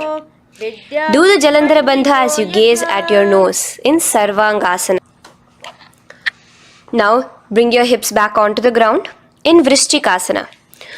So in the Padmasana, just remove one foot alone. Keep one foot on the opposite knee as you pull the knee towards your face. Let your hands stretch out above your head, hooking forward as you raise your upper back off the ground, visualizing yourself as a scorpion in Vrishchikasana, gazing at your third eye. Do the Jalandhara Bandha, tucking in your chin to the chest. Now just switch your legs around as we repeat Vrishchikasana on the other side. Continuing to visualize yourself as a scorpion, gaze at your third eye. The next asana is Vrishapada Kshepasana. So come now to a complete flat position on your mat. Come down to a complete lying down position and interlace your fingers around your neck. Now raise both your feet off the ground. Extend one leg straight and the other knee to the chest in a bicycle motion. Alternate between extending and raising the knee again and again, bringing your opposite elbows to the respective knees. Visualize Swamiji in your inner space. Breathe in and out in the Sahaja. From Vrishapada Kshepasana, now lay flat onto the ground with your hands by your side as we enter into Marottanasana, where you will be lifting your legs one by one, touching the ears with your knees. Visualize Swamiji in your inner space. The next asana is Vrikasana. Now what you'll be doing is laying on your back. Bring the soles of your feet flat onto the ground. Stand up completely and lay back down. Visualize yourself as a wolf in Vrikasana.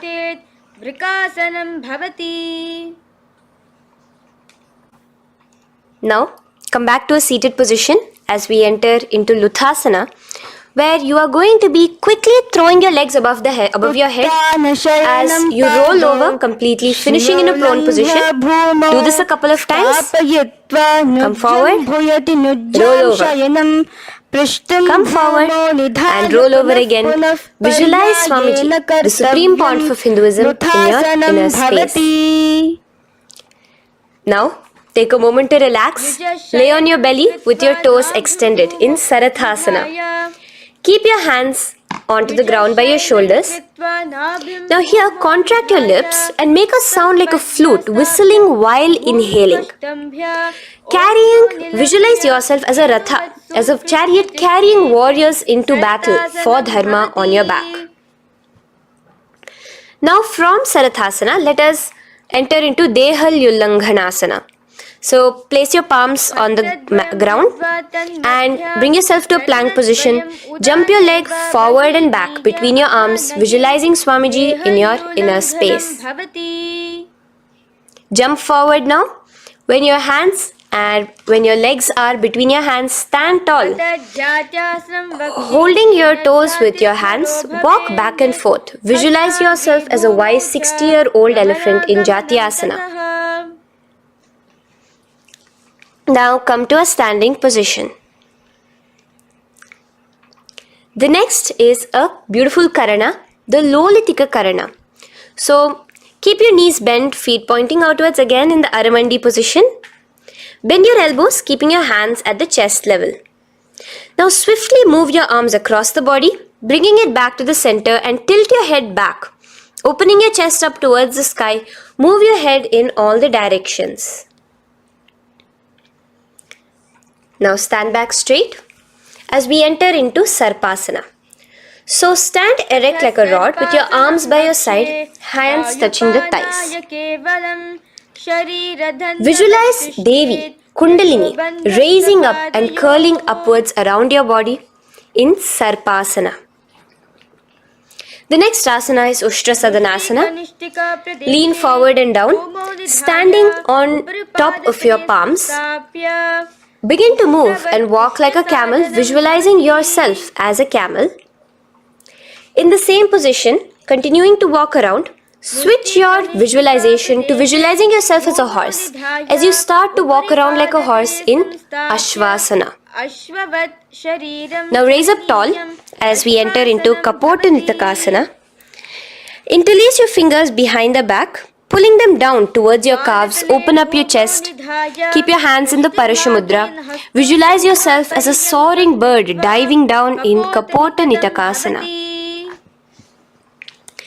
Now, stand tall as we enter into another Karana here, the Tala Pushpam Karana. Bring yourself to the Aramandi with your hands in the Namaskara Mudra. Simultaneously now, open up your palms while raising one heel off the ground, slightly lowering the waist and shoulder of the heel you have raised. Visualize you're offering a bouquet of flowers to Paramashiva as you come back to a standing position and repeat this on the other side. Let's do this a few times, offering flowers to Paramashiva. Now, come to a standing position. Stand straight and bring your hands together in the Namaskara Mudra. Slightly lean forward. Visualize yourself as a rhinoceros. Your hand is the horn as you gaze at your nose in Khadgasana. The next asana is Uttanottanam. So come to a standing position and sit down all the way as low as you can to the ground and stand up. Do this again. Sit down, stand up, and again. Sit down, stand up.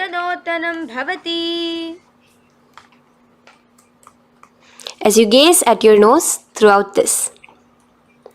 The next asana is Musalasana. Now come back to a standing position. Raise your hands above your head. Tall as you jump up and down repeatedly. Visualize yourself as a mace. Jump here in Musalasana. The next asana is Uchirshaka. So come back to a standing position. Pull the sole of one foot towards your belly. Now with the other leg, sit down and stand up. Release the leg. Pick the other leg up, pull it towards your belly. Sit down and stand up in Uchirshaka as you visualize Swamiji in your inner space, gazing at your nose. The next is a Karana, which we will be entering into. The Parshvajanu Karana. So again, bringing yourself to the Aramandi position. Bend and lift one knee towards your chest, pointing the toes downwards. Keep your arm around the knee, holding it with the hand in a fist. Let the other hand hang down on the thigh, wrist twisted, fingers pointing inwards. This is the Parshvajanu Karana. Now slowly release.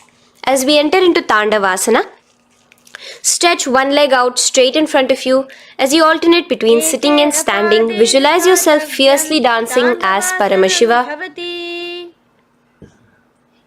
Raise the foot to the inner thigh of the opposite side. As we enter into Brahmanasana, let your hand be resting by the sides. Keep your standing leg erect like a rod. Visualize yourself being blessed by Lord Brahma. Now, you can bring the left foot around the right knee and rotate it, tucking the left toes on the other side of the right calf.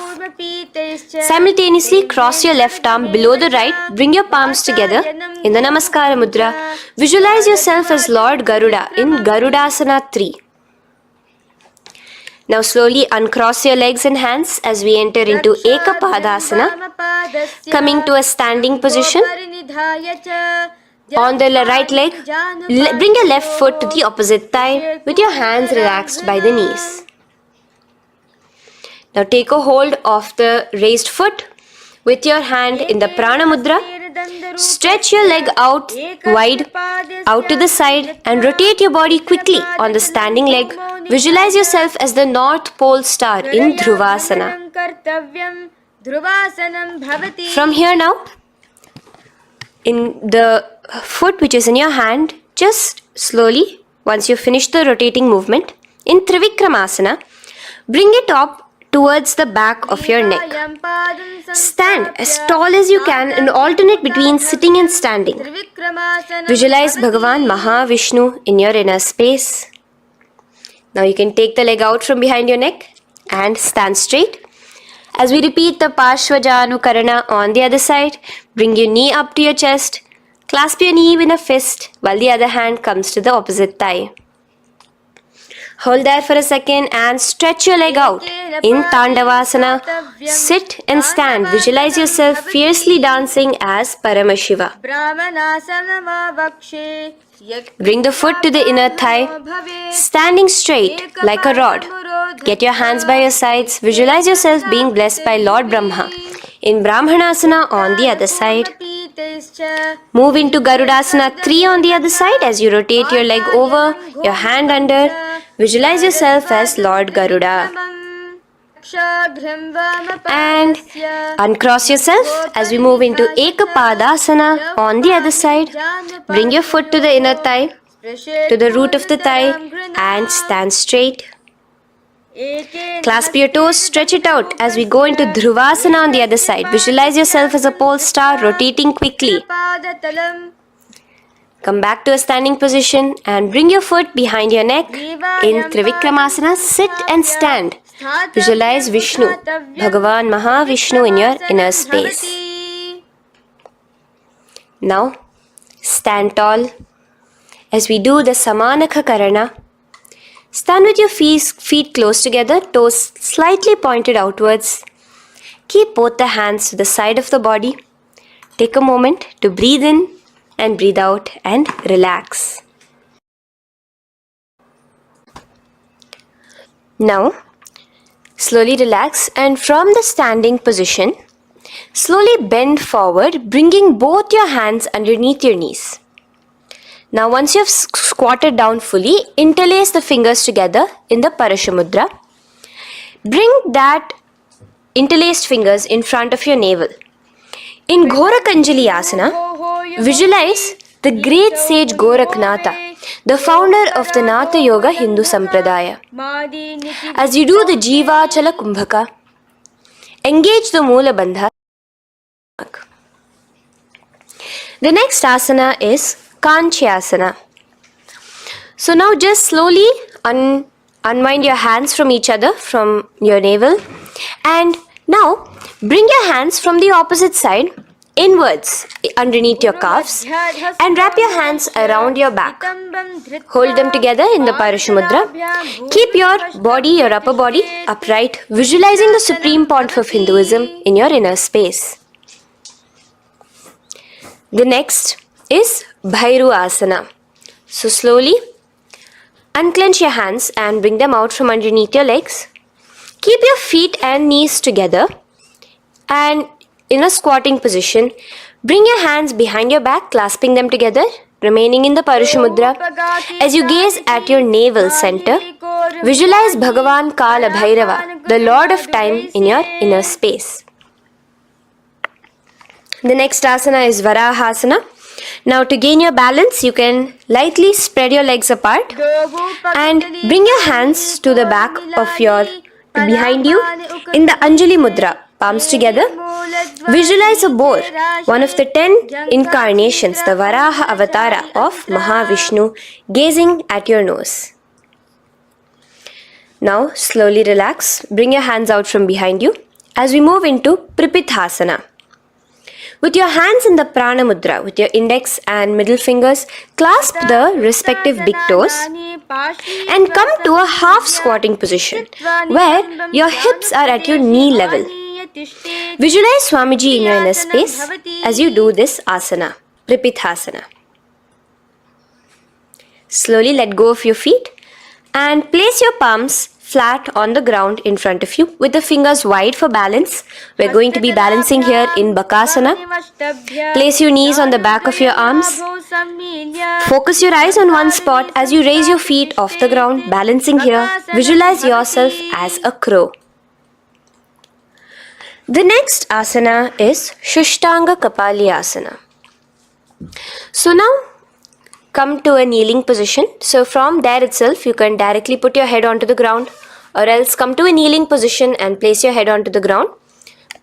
Palms spread for support. Raise your body onto your head, bringing your legs into the Padmasana. Gaze at your nose. Visualize Swamiji himself in your inner space. Come down now, uncrossing your legs as you come down. Sit onto your knees, keeping the toes flat. Now, Let your heels come outside of the hips.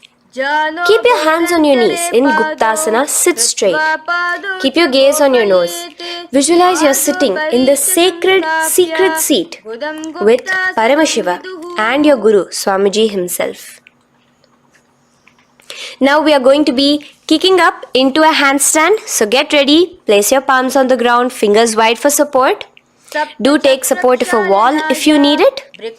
And lift your body up straight above your hands. Visualize you are a tree in Vrikshasana 2 with deep roots into the ground. Breathe in and breathe out slowly. In the same position as we move into Shibhu-asana, switch your gaze to the third eye. Hold it there for a few seconds. And relax. Bring your feet back to the ground.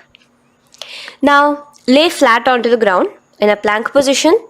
And slowly lower your body towards the ground and push yourself up again. In Matsyasana 2, go down and come up, visualizing yourself as a fish. The next asana is Sarpasana 2. So here you are going to lay prone, completely flat now. You can lower yourself to the ground. Bring your hands to the hips. Extend your legs together and point your toes backwards. Lift your chest up and move left to right. You're moving like a snake while visualizing yourself as a snake in Sarpasana 2. Relax slowly, bringing your chest back to the ground. Now, keep your feet together, pointing backwards. As you bring your elbows onto the ground, rest your upper body on your elbows. Bring your hands together in the Padma Mudra with your little fingers and thumbs together and rest your chin on your hands.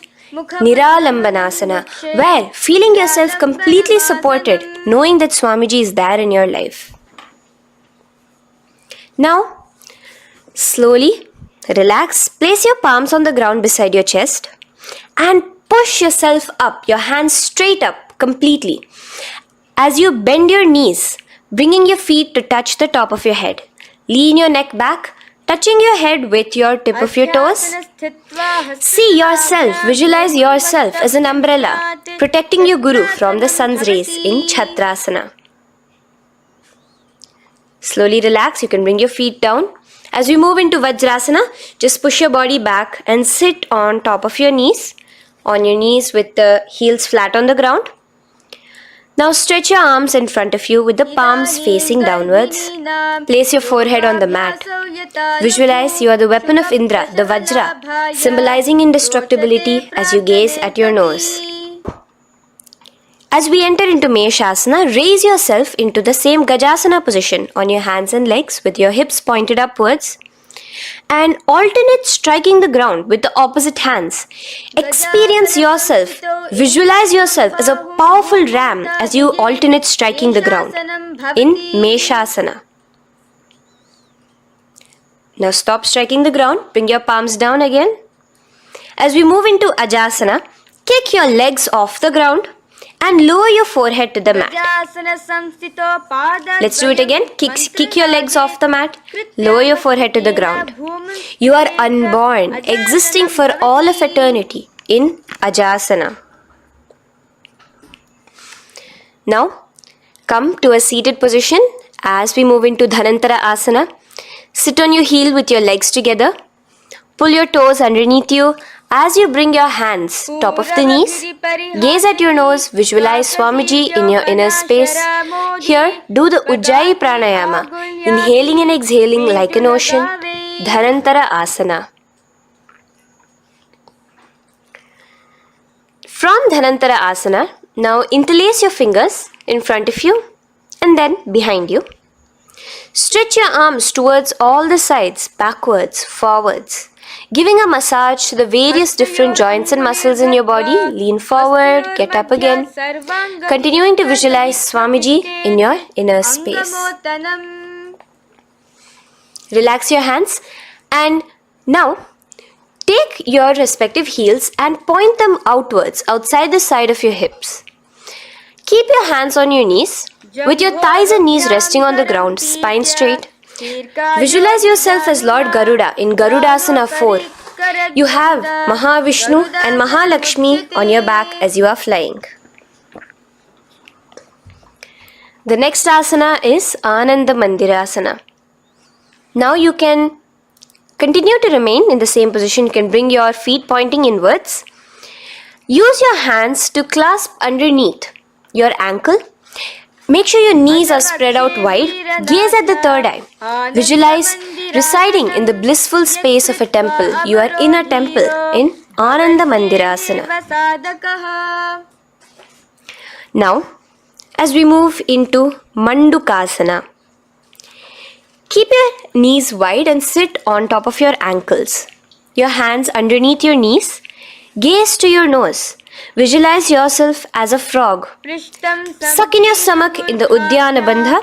And remember to do the Manduki Mudra, your tongue, your frog-like tongue, catching the nectar dripping from the Sahasrara Chakra in Mandukasana 2.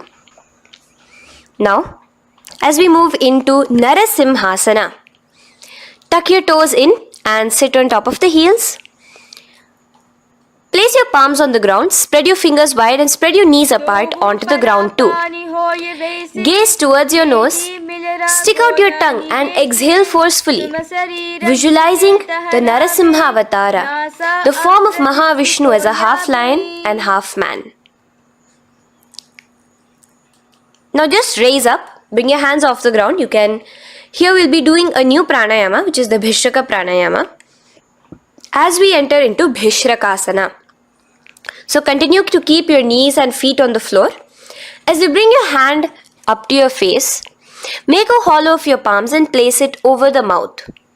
Keep your thumbs under your teeth and close your lips. Gaze to your nose. Inhale through your left nostril, exhaling through the mouth. Gaze at your nose again. Visualize yourself as Devi, presiding over any and all minuscule fears you may have within you. Now moving back into the Ujjayi Pranayama, let us do Makadasana. So you can take your hands off your face and slowly remaining in the same position, bring it to your armpits. Bring your fingers to your armpits. Imitate as if a monkey is scratching. As you gaze to your third eye, visualize yourself as a playful monkey in Makadasana.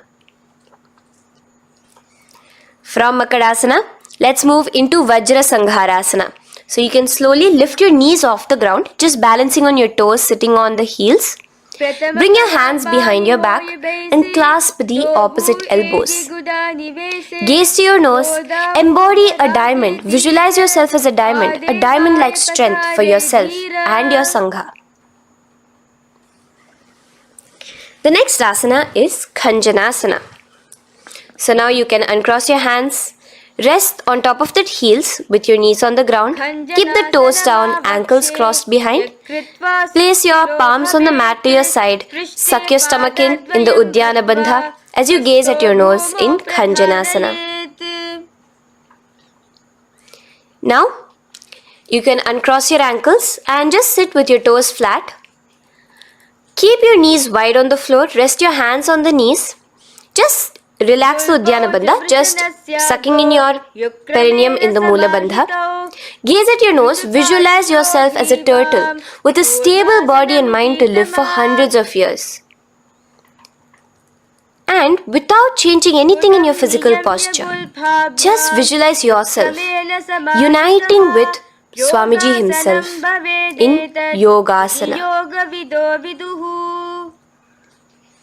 Now, raise up onto your knees, cross your ankles behind your back until the feet are coming towards the opposite knees.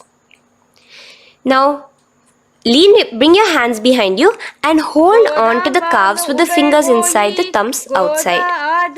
Gaze at the third eye as you visualize yourself in a space of oneness with Paramashiva himself as Swamiji. Now you can uncross your ankles, come back to us standing on your knees as we enter into Ushtrasana 2. So now, in the kneeling position, bend backward, hold your ankles with your hands. Keep your arms straight. As you push your hips forward and tilt your head backwards, visualize yourself as a camel in Ushtrasana 2. Slowly, in the same position, lower yourself onto your back in Jatyasana 2. As you are lowering yourself, experience yourself as a blooming lotus. Bring your head, the back of your head onto the mat. Gaze to your nose. Now, let's move into Viratasana. So, try your best to do this without the support of your hands, but you can use your hand support if needed as you raise up from Jatyasana and back down. Raise up and go back down as you gaze at your nose. Raise up and go back down.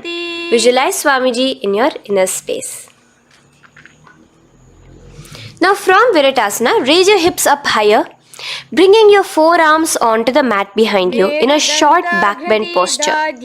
Hold the back of your heels in Kapotasana. Visualize yourself as a beautiful dove, a Kapota, in your inner. As we move on from Kapotasana into Varasana. So stand upright on your knees with the toes tucked. Hold your arms with the opposite hands. Gaze at your nose. This is the boon fulfilling posture. Visualize your boon becoming a reality directly from Paramashiva himself in Varasana.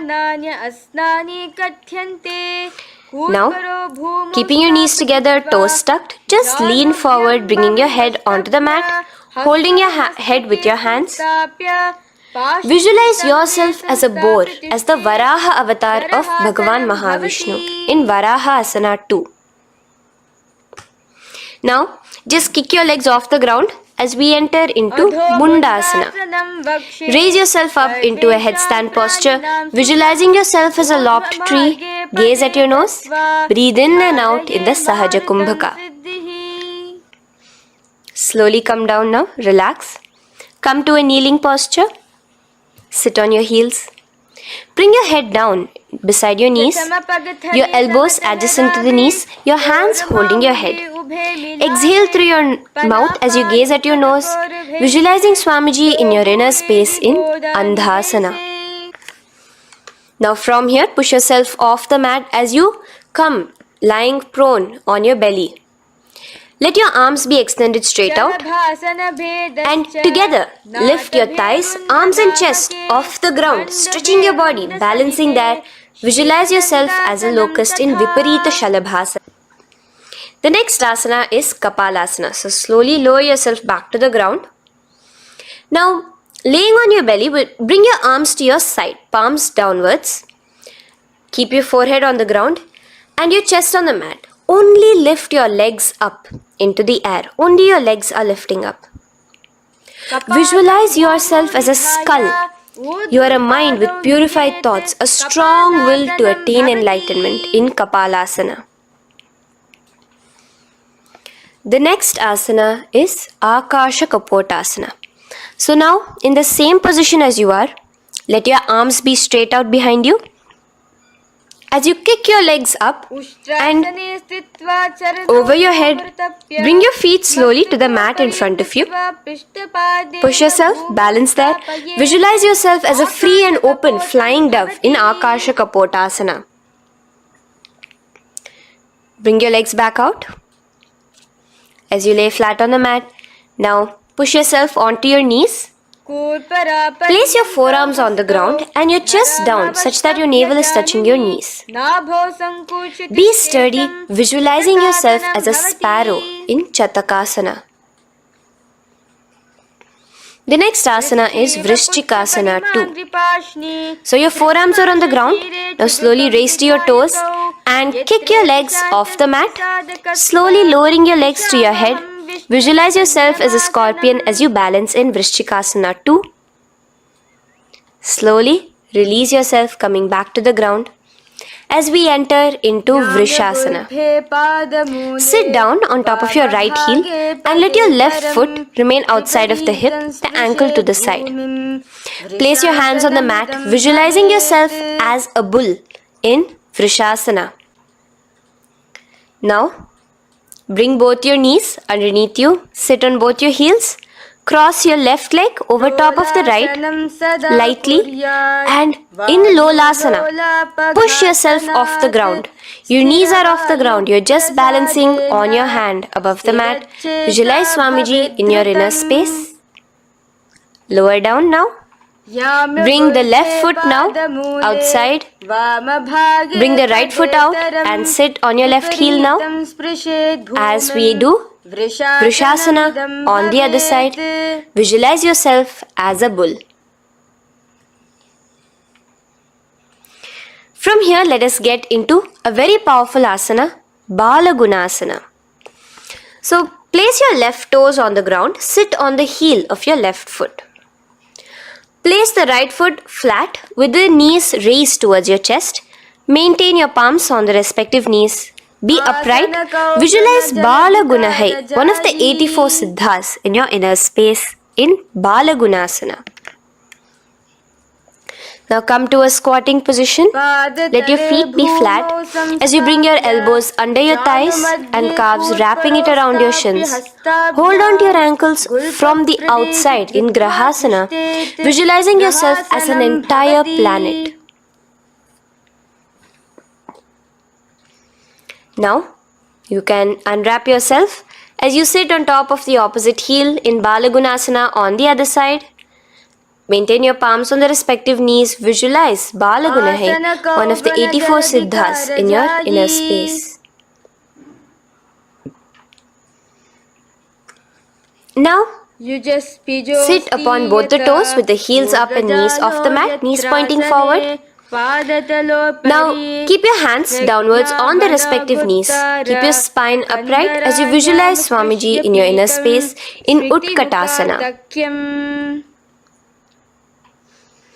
The next asana is Vajra Sangharasana. Just spread your knees out wide in Utkatasana. Spread your knees out wide. Clasp the elbows behind your back. Visualize Swamiji in your inner space in Vajra Sangharasana too. The next asana is Anilasana. Now, sit with your feet hip width apart. Bring your hands under the soles of your feet from inside. Your palms facing downwards. Step onto your hands. Keep your arms straight, elbows together at the navel.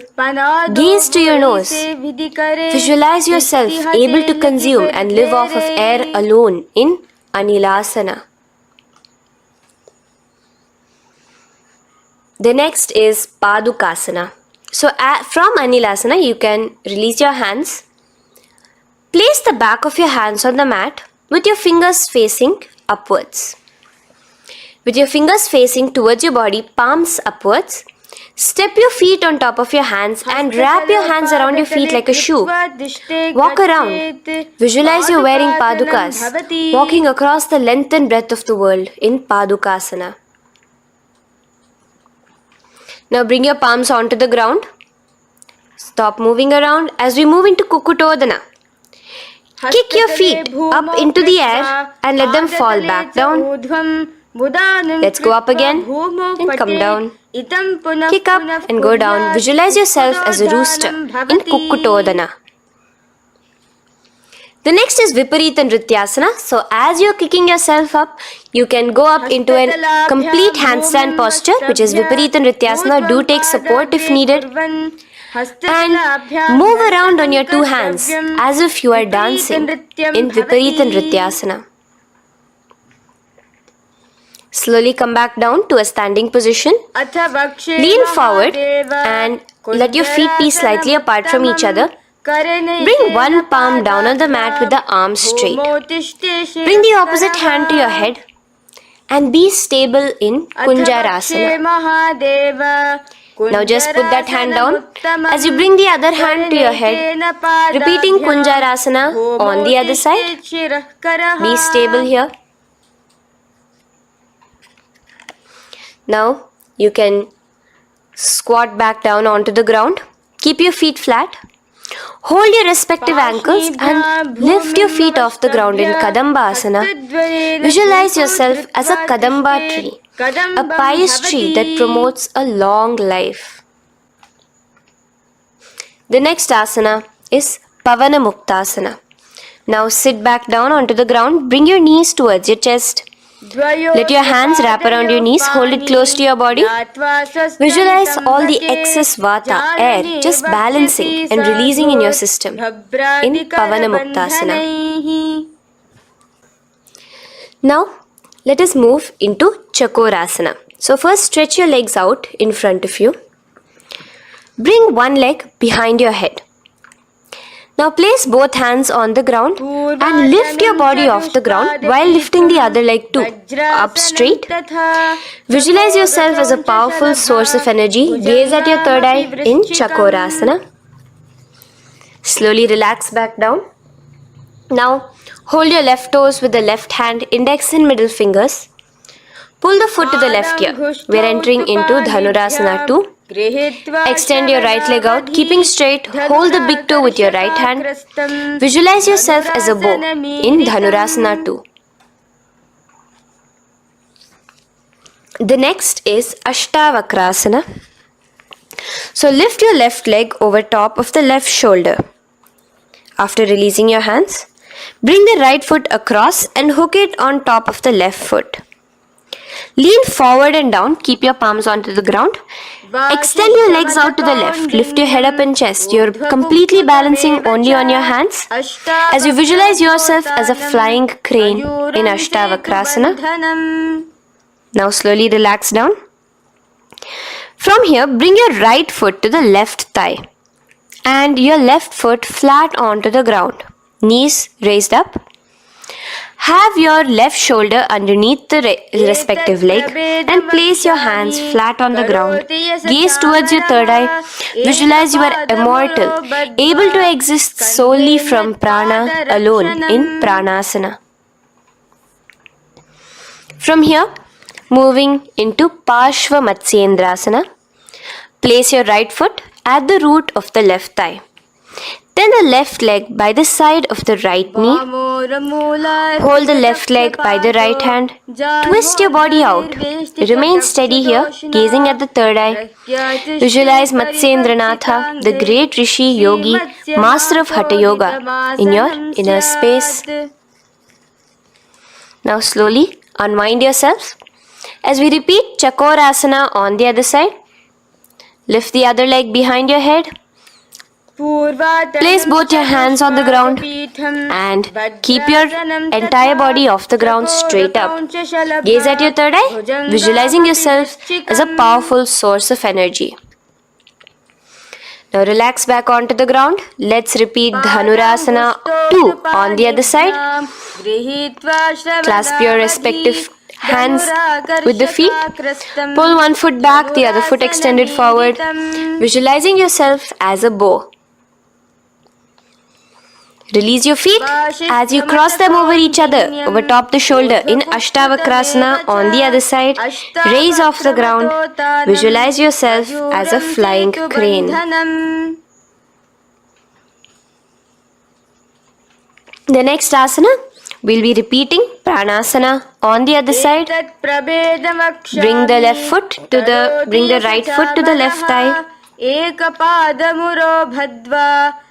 Bring your hands onto the ground with the knee raised. Gaze at your third eye, visualizing yourself able to live off just prana, just air alone. And relax as we do Parshva Matsyendrasana on the other side. Twist yourself, visualizing Matsyendranatha, gaze towards your third eye. And from there, let us enter into Ardha Paschimottanasana. Keep one leg straight and press your perineum with the other heel. Bring your chest forward and down. Hold your toes and feet and bring your head towards your knees. Here in Ardha Paschimottanasana, visualize Swamiji in your inner space. Now raise up and the foot which was at the inner thigh, now rotate it outside of the hip. Now hold the sole of your other foot and lift your leg up towards your forehead. Try to bring your knee to your forehead as you keep your knee straight. Gaze to the nose in Kraunchasana. Visualize yourself as a crane. Now slowly relax down your leg. Now the leg which is now straight, you can bring it to the inner thigh as you straighten out the other leg. As we repeat, Ardha Paschimottanasana on the other side. Lean forward and down, clasping your foot. Bring your forehead to your knee. Visualize Swamiji in your inner space. Slowly raise up. Place your right ankle outside of the hip now. Hold the sole of the left foot, lifting the leg up towards your forehead. Stretch yourself there. Gaze at the tip of your nose. Visualize yourself as a crane in Kraunchasana on the other side. Now, from here, bring the soles between the thighs and calves. So once you have relaxed yourself, bring your soles between the thighs and calves. Keep your spine straight, palms resting on your knees. Visualize a swastika, embodying peace, well-being, good fortune and prosperity as you gaze at your nose in swastikasana. Now, without changing anything about your position, just take your hands alone. Cover the respective heels with your hands in Gorakshasana as you tuck your chin to your chest in Jalandhara Bandha. Gaze at your nose. Visualize the great Rishi Gorakhnatha, the founder of the Natha Yoga Hindu order. Now release the Jalandhara Bandha. Continue to keep the Mula Bandha engaged throughout the whole sequence. As you raise one foot to the opposite thigh, bring your hands to your face in the Shanmukhi Mudra, closing your eyes with your index finger, nose with the middle finger, ears with the thumbs. Gaze at your third eye as you meditate on Swamiji himself, the Supreme Pontiff of Hinduism. Now release the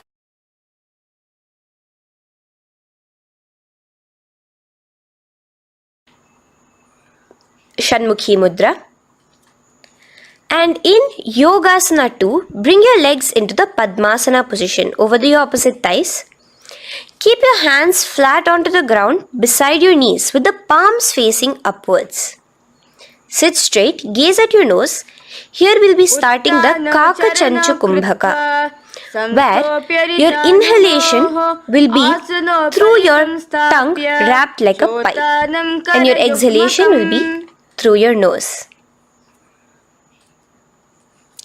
From Yogasana 2, now keeping your palms beside your body, just switch them around to be flat on the ground and push your entire body off the ground, balancing. Visualize yourself as a rooster in Urdhva Kukkutasana. Now relax down, come back to a seated position on the floor, keeping your legs in Padmasana. Insert your hands through your knees and place them on the mat. Remember, do not lift your body up, just stay seated down there. In Siddha Harituliyasana, gaze to your nose, visualize Swamiji himself in your inner space. From there, let's enter into Hamsasana, where you will actually be pushing yourself off the ground. Lift your thighs up high above your shoulder, above your elbows as much as possible. Gaze to your nose, visualizing yourself as an elegant swan in Hamsasana. Now release yourself.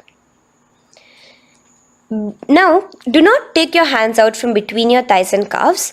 Just go onto your knees and reach your hands behind your body with your fingers interlaced in the Parashamudra. Bring your forehead to the floor as you gaze at your nose. Visualize yourself as Lord Paramashiva's bow in Karmukasana. Now, slowly come back to the seated position as we move into Kurmasana 2. Keeping your hands in between your thighs and calves, bend your elbows and hold your respective shoulders with your hands. Visualize yourself as a turtle, a stable body and mind to live for hundreds of years. Now in the same position, just engage the Jalandhara Bandha, tucking your chin to your chest as we move into Granthi Bhedasana, gazing at your nose. Rejoice, knowing you are in Paramashiva's secret knot posture. And from there, release the Jalandhara Bandha as you roll onto your back. Keep your hands on the shoulders, laying flat on your back. As you visualize yourself as a turtle on its back, playful, gaze at your nose in Uttana Kurmasana. Now rock yourself back to a seated position as we do Pangu Kukkutasana. Now it's the same as your hands between your thighs and the calves, except you will be placing one hand flat on the mat. Hold the wrist with the other hand. Lift your body up and holding only on one hand. Visualize yourself as a rooster in Pangu Kukkutasana. Now release back to the ground. Hold. Let's do Pangu Kukkutasana on the other side. Place the other palm flat and bring the other hand holding the wrist. Push yourself off the ground. Visualize yourself as a rooster. Continue the Kakachanchu Kumbhaka, sucking in your breath through your curled tongue and exhaling through your nose. As you slowly extricate your hands from between your thighs and calves, let's do Girdharasana here.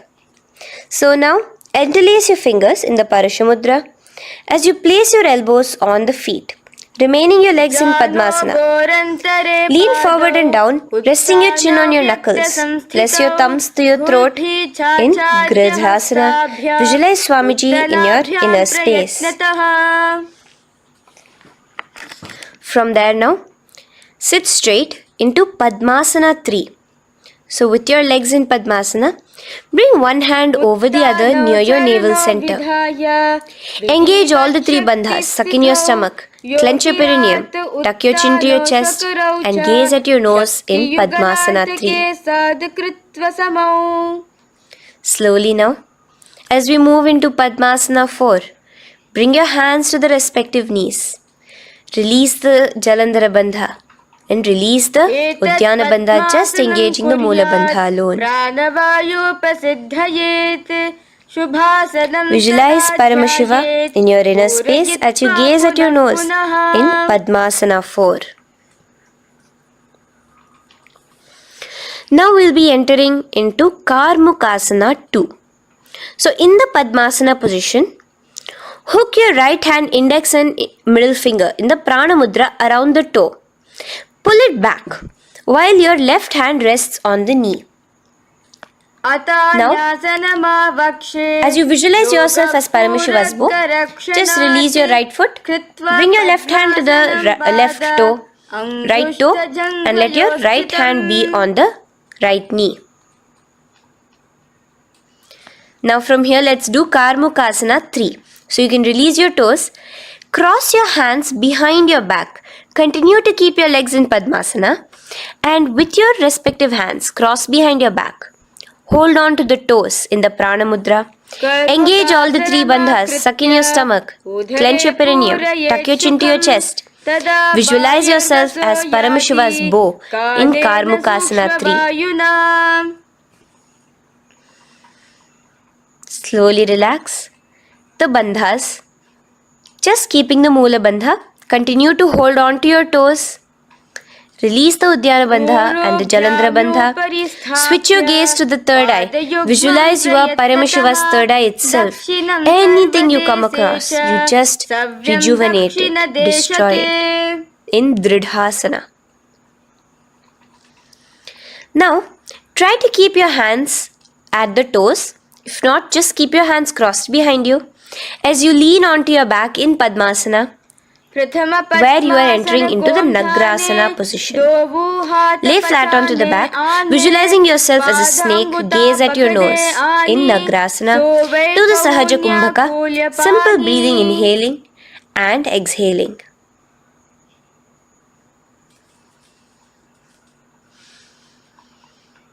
Now bring your knees to your chest.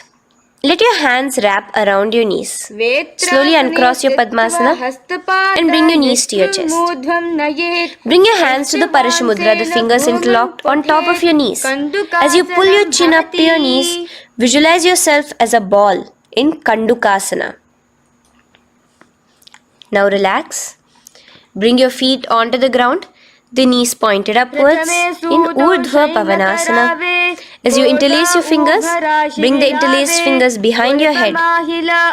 Laying down, gaze at your nose in Urdhva Pavanasana. The next asana is Marakata Pithasana. Now, from behind your head, take your hands out and clasp onto your feet. Just step lightly onto your palms. As you push your hips up into the sky, automatically engaging the Jalandhara Bandha. Visualize yourself as a powerful alpha ape in Marakata Pithasana. In the same position now, bring your hands to your hips as we enter into Uttanashiki Pitakasana. Let your weight rest on your elbows as you stretch your legs out straight. Gaze at the nose. Visualize Swamiji in your inner space.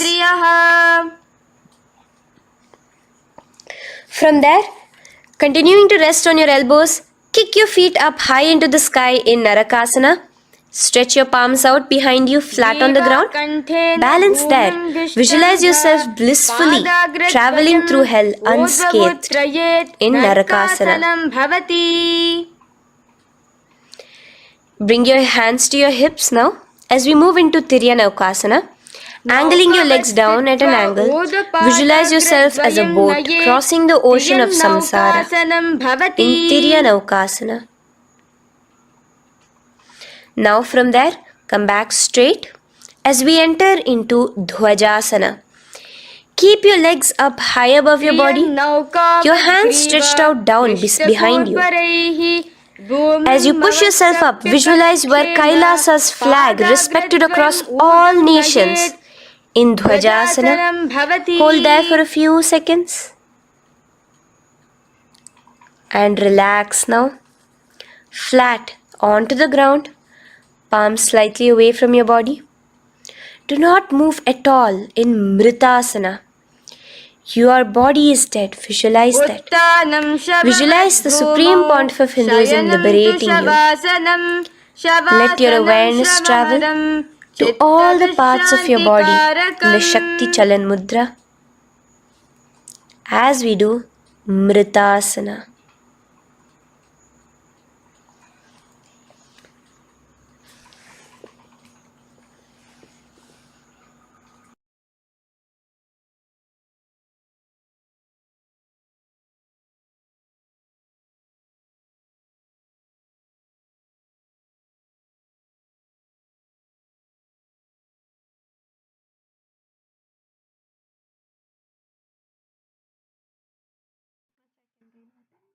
Om Purnamadah Purnamidam Purnat Purnamudachyate Purnasya Purnamadaya Purnamevavashishyate Om Shanti Shanti Shantihi Harihi Om Tat Sat Sarvam Bhagavat Shri Nithyananda Paramashiva Padukarpanamastu Om Nithyanandam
नित्यानन्दं परमसुखदं केवलं ज्ञानमूर्तिं द्वन्द्वातीतं गगनसदृशं तत्त्वमस्याधिलक्ष्यम् एकं नित्यं विमलमचलं सर्वदी साक्षिभूतं भावातीतं त्रिगुणरहितं सद्गुरुं तं Namami.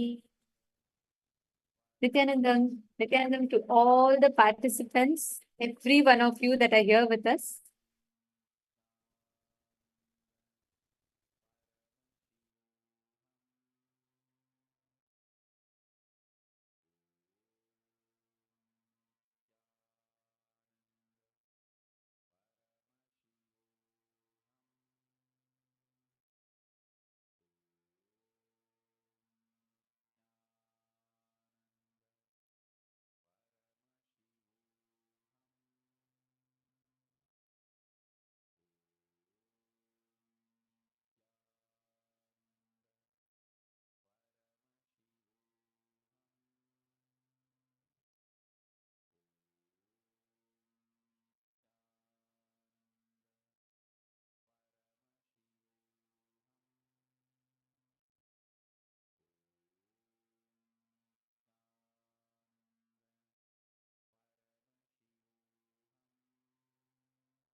Nithyanandam, all the participants, every one of you that are here with us, we welcome all of you for today's program. Uh, all the Kailasa Vasis, all the Sarvagnya Pita Yajaman, Sarvagnya Pita Kartas, Sarvagnya Pita Ishvars, all the devotees and e-citizens and citizens of Kailasa, every one of you that have joined with us today. I welcome all of you for the program. Nithyananda, Ma Alice Wong, it's wonderful to have you here.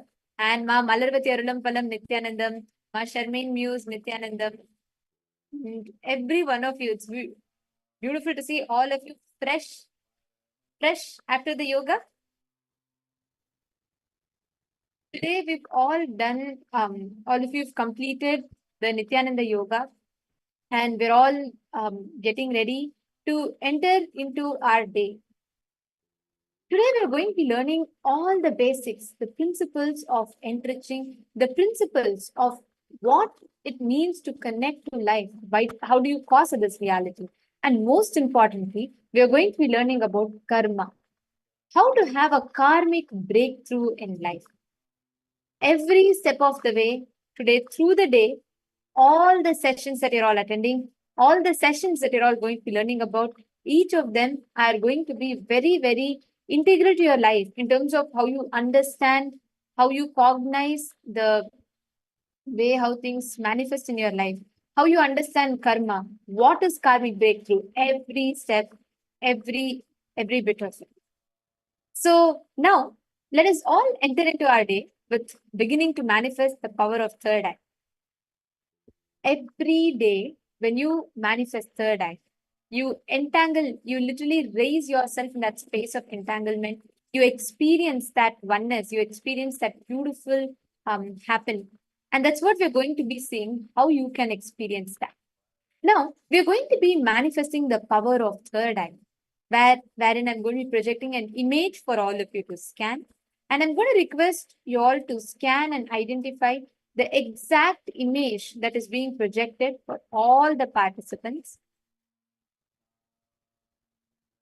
Can I request you all to please tie your eyes? Please blindfold yourselves.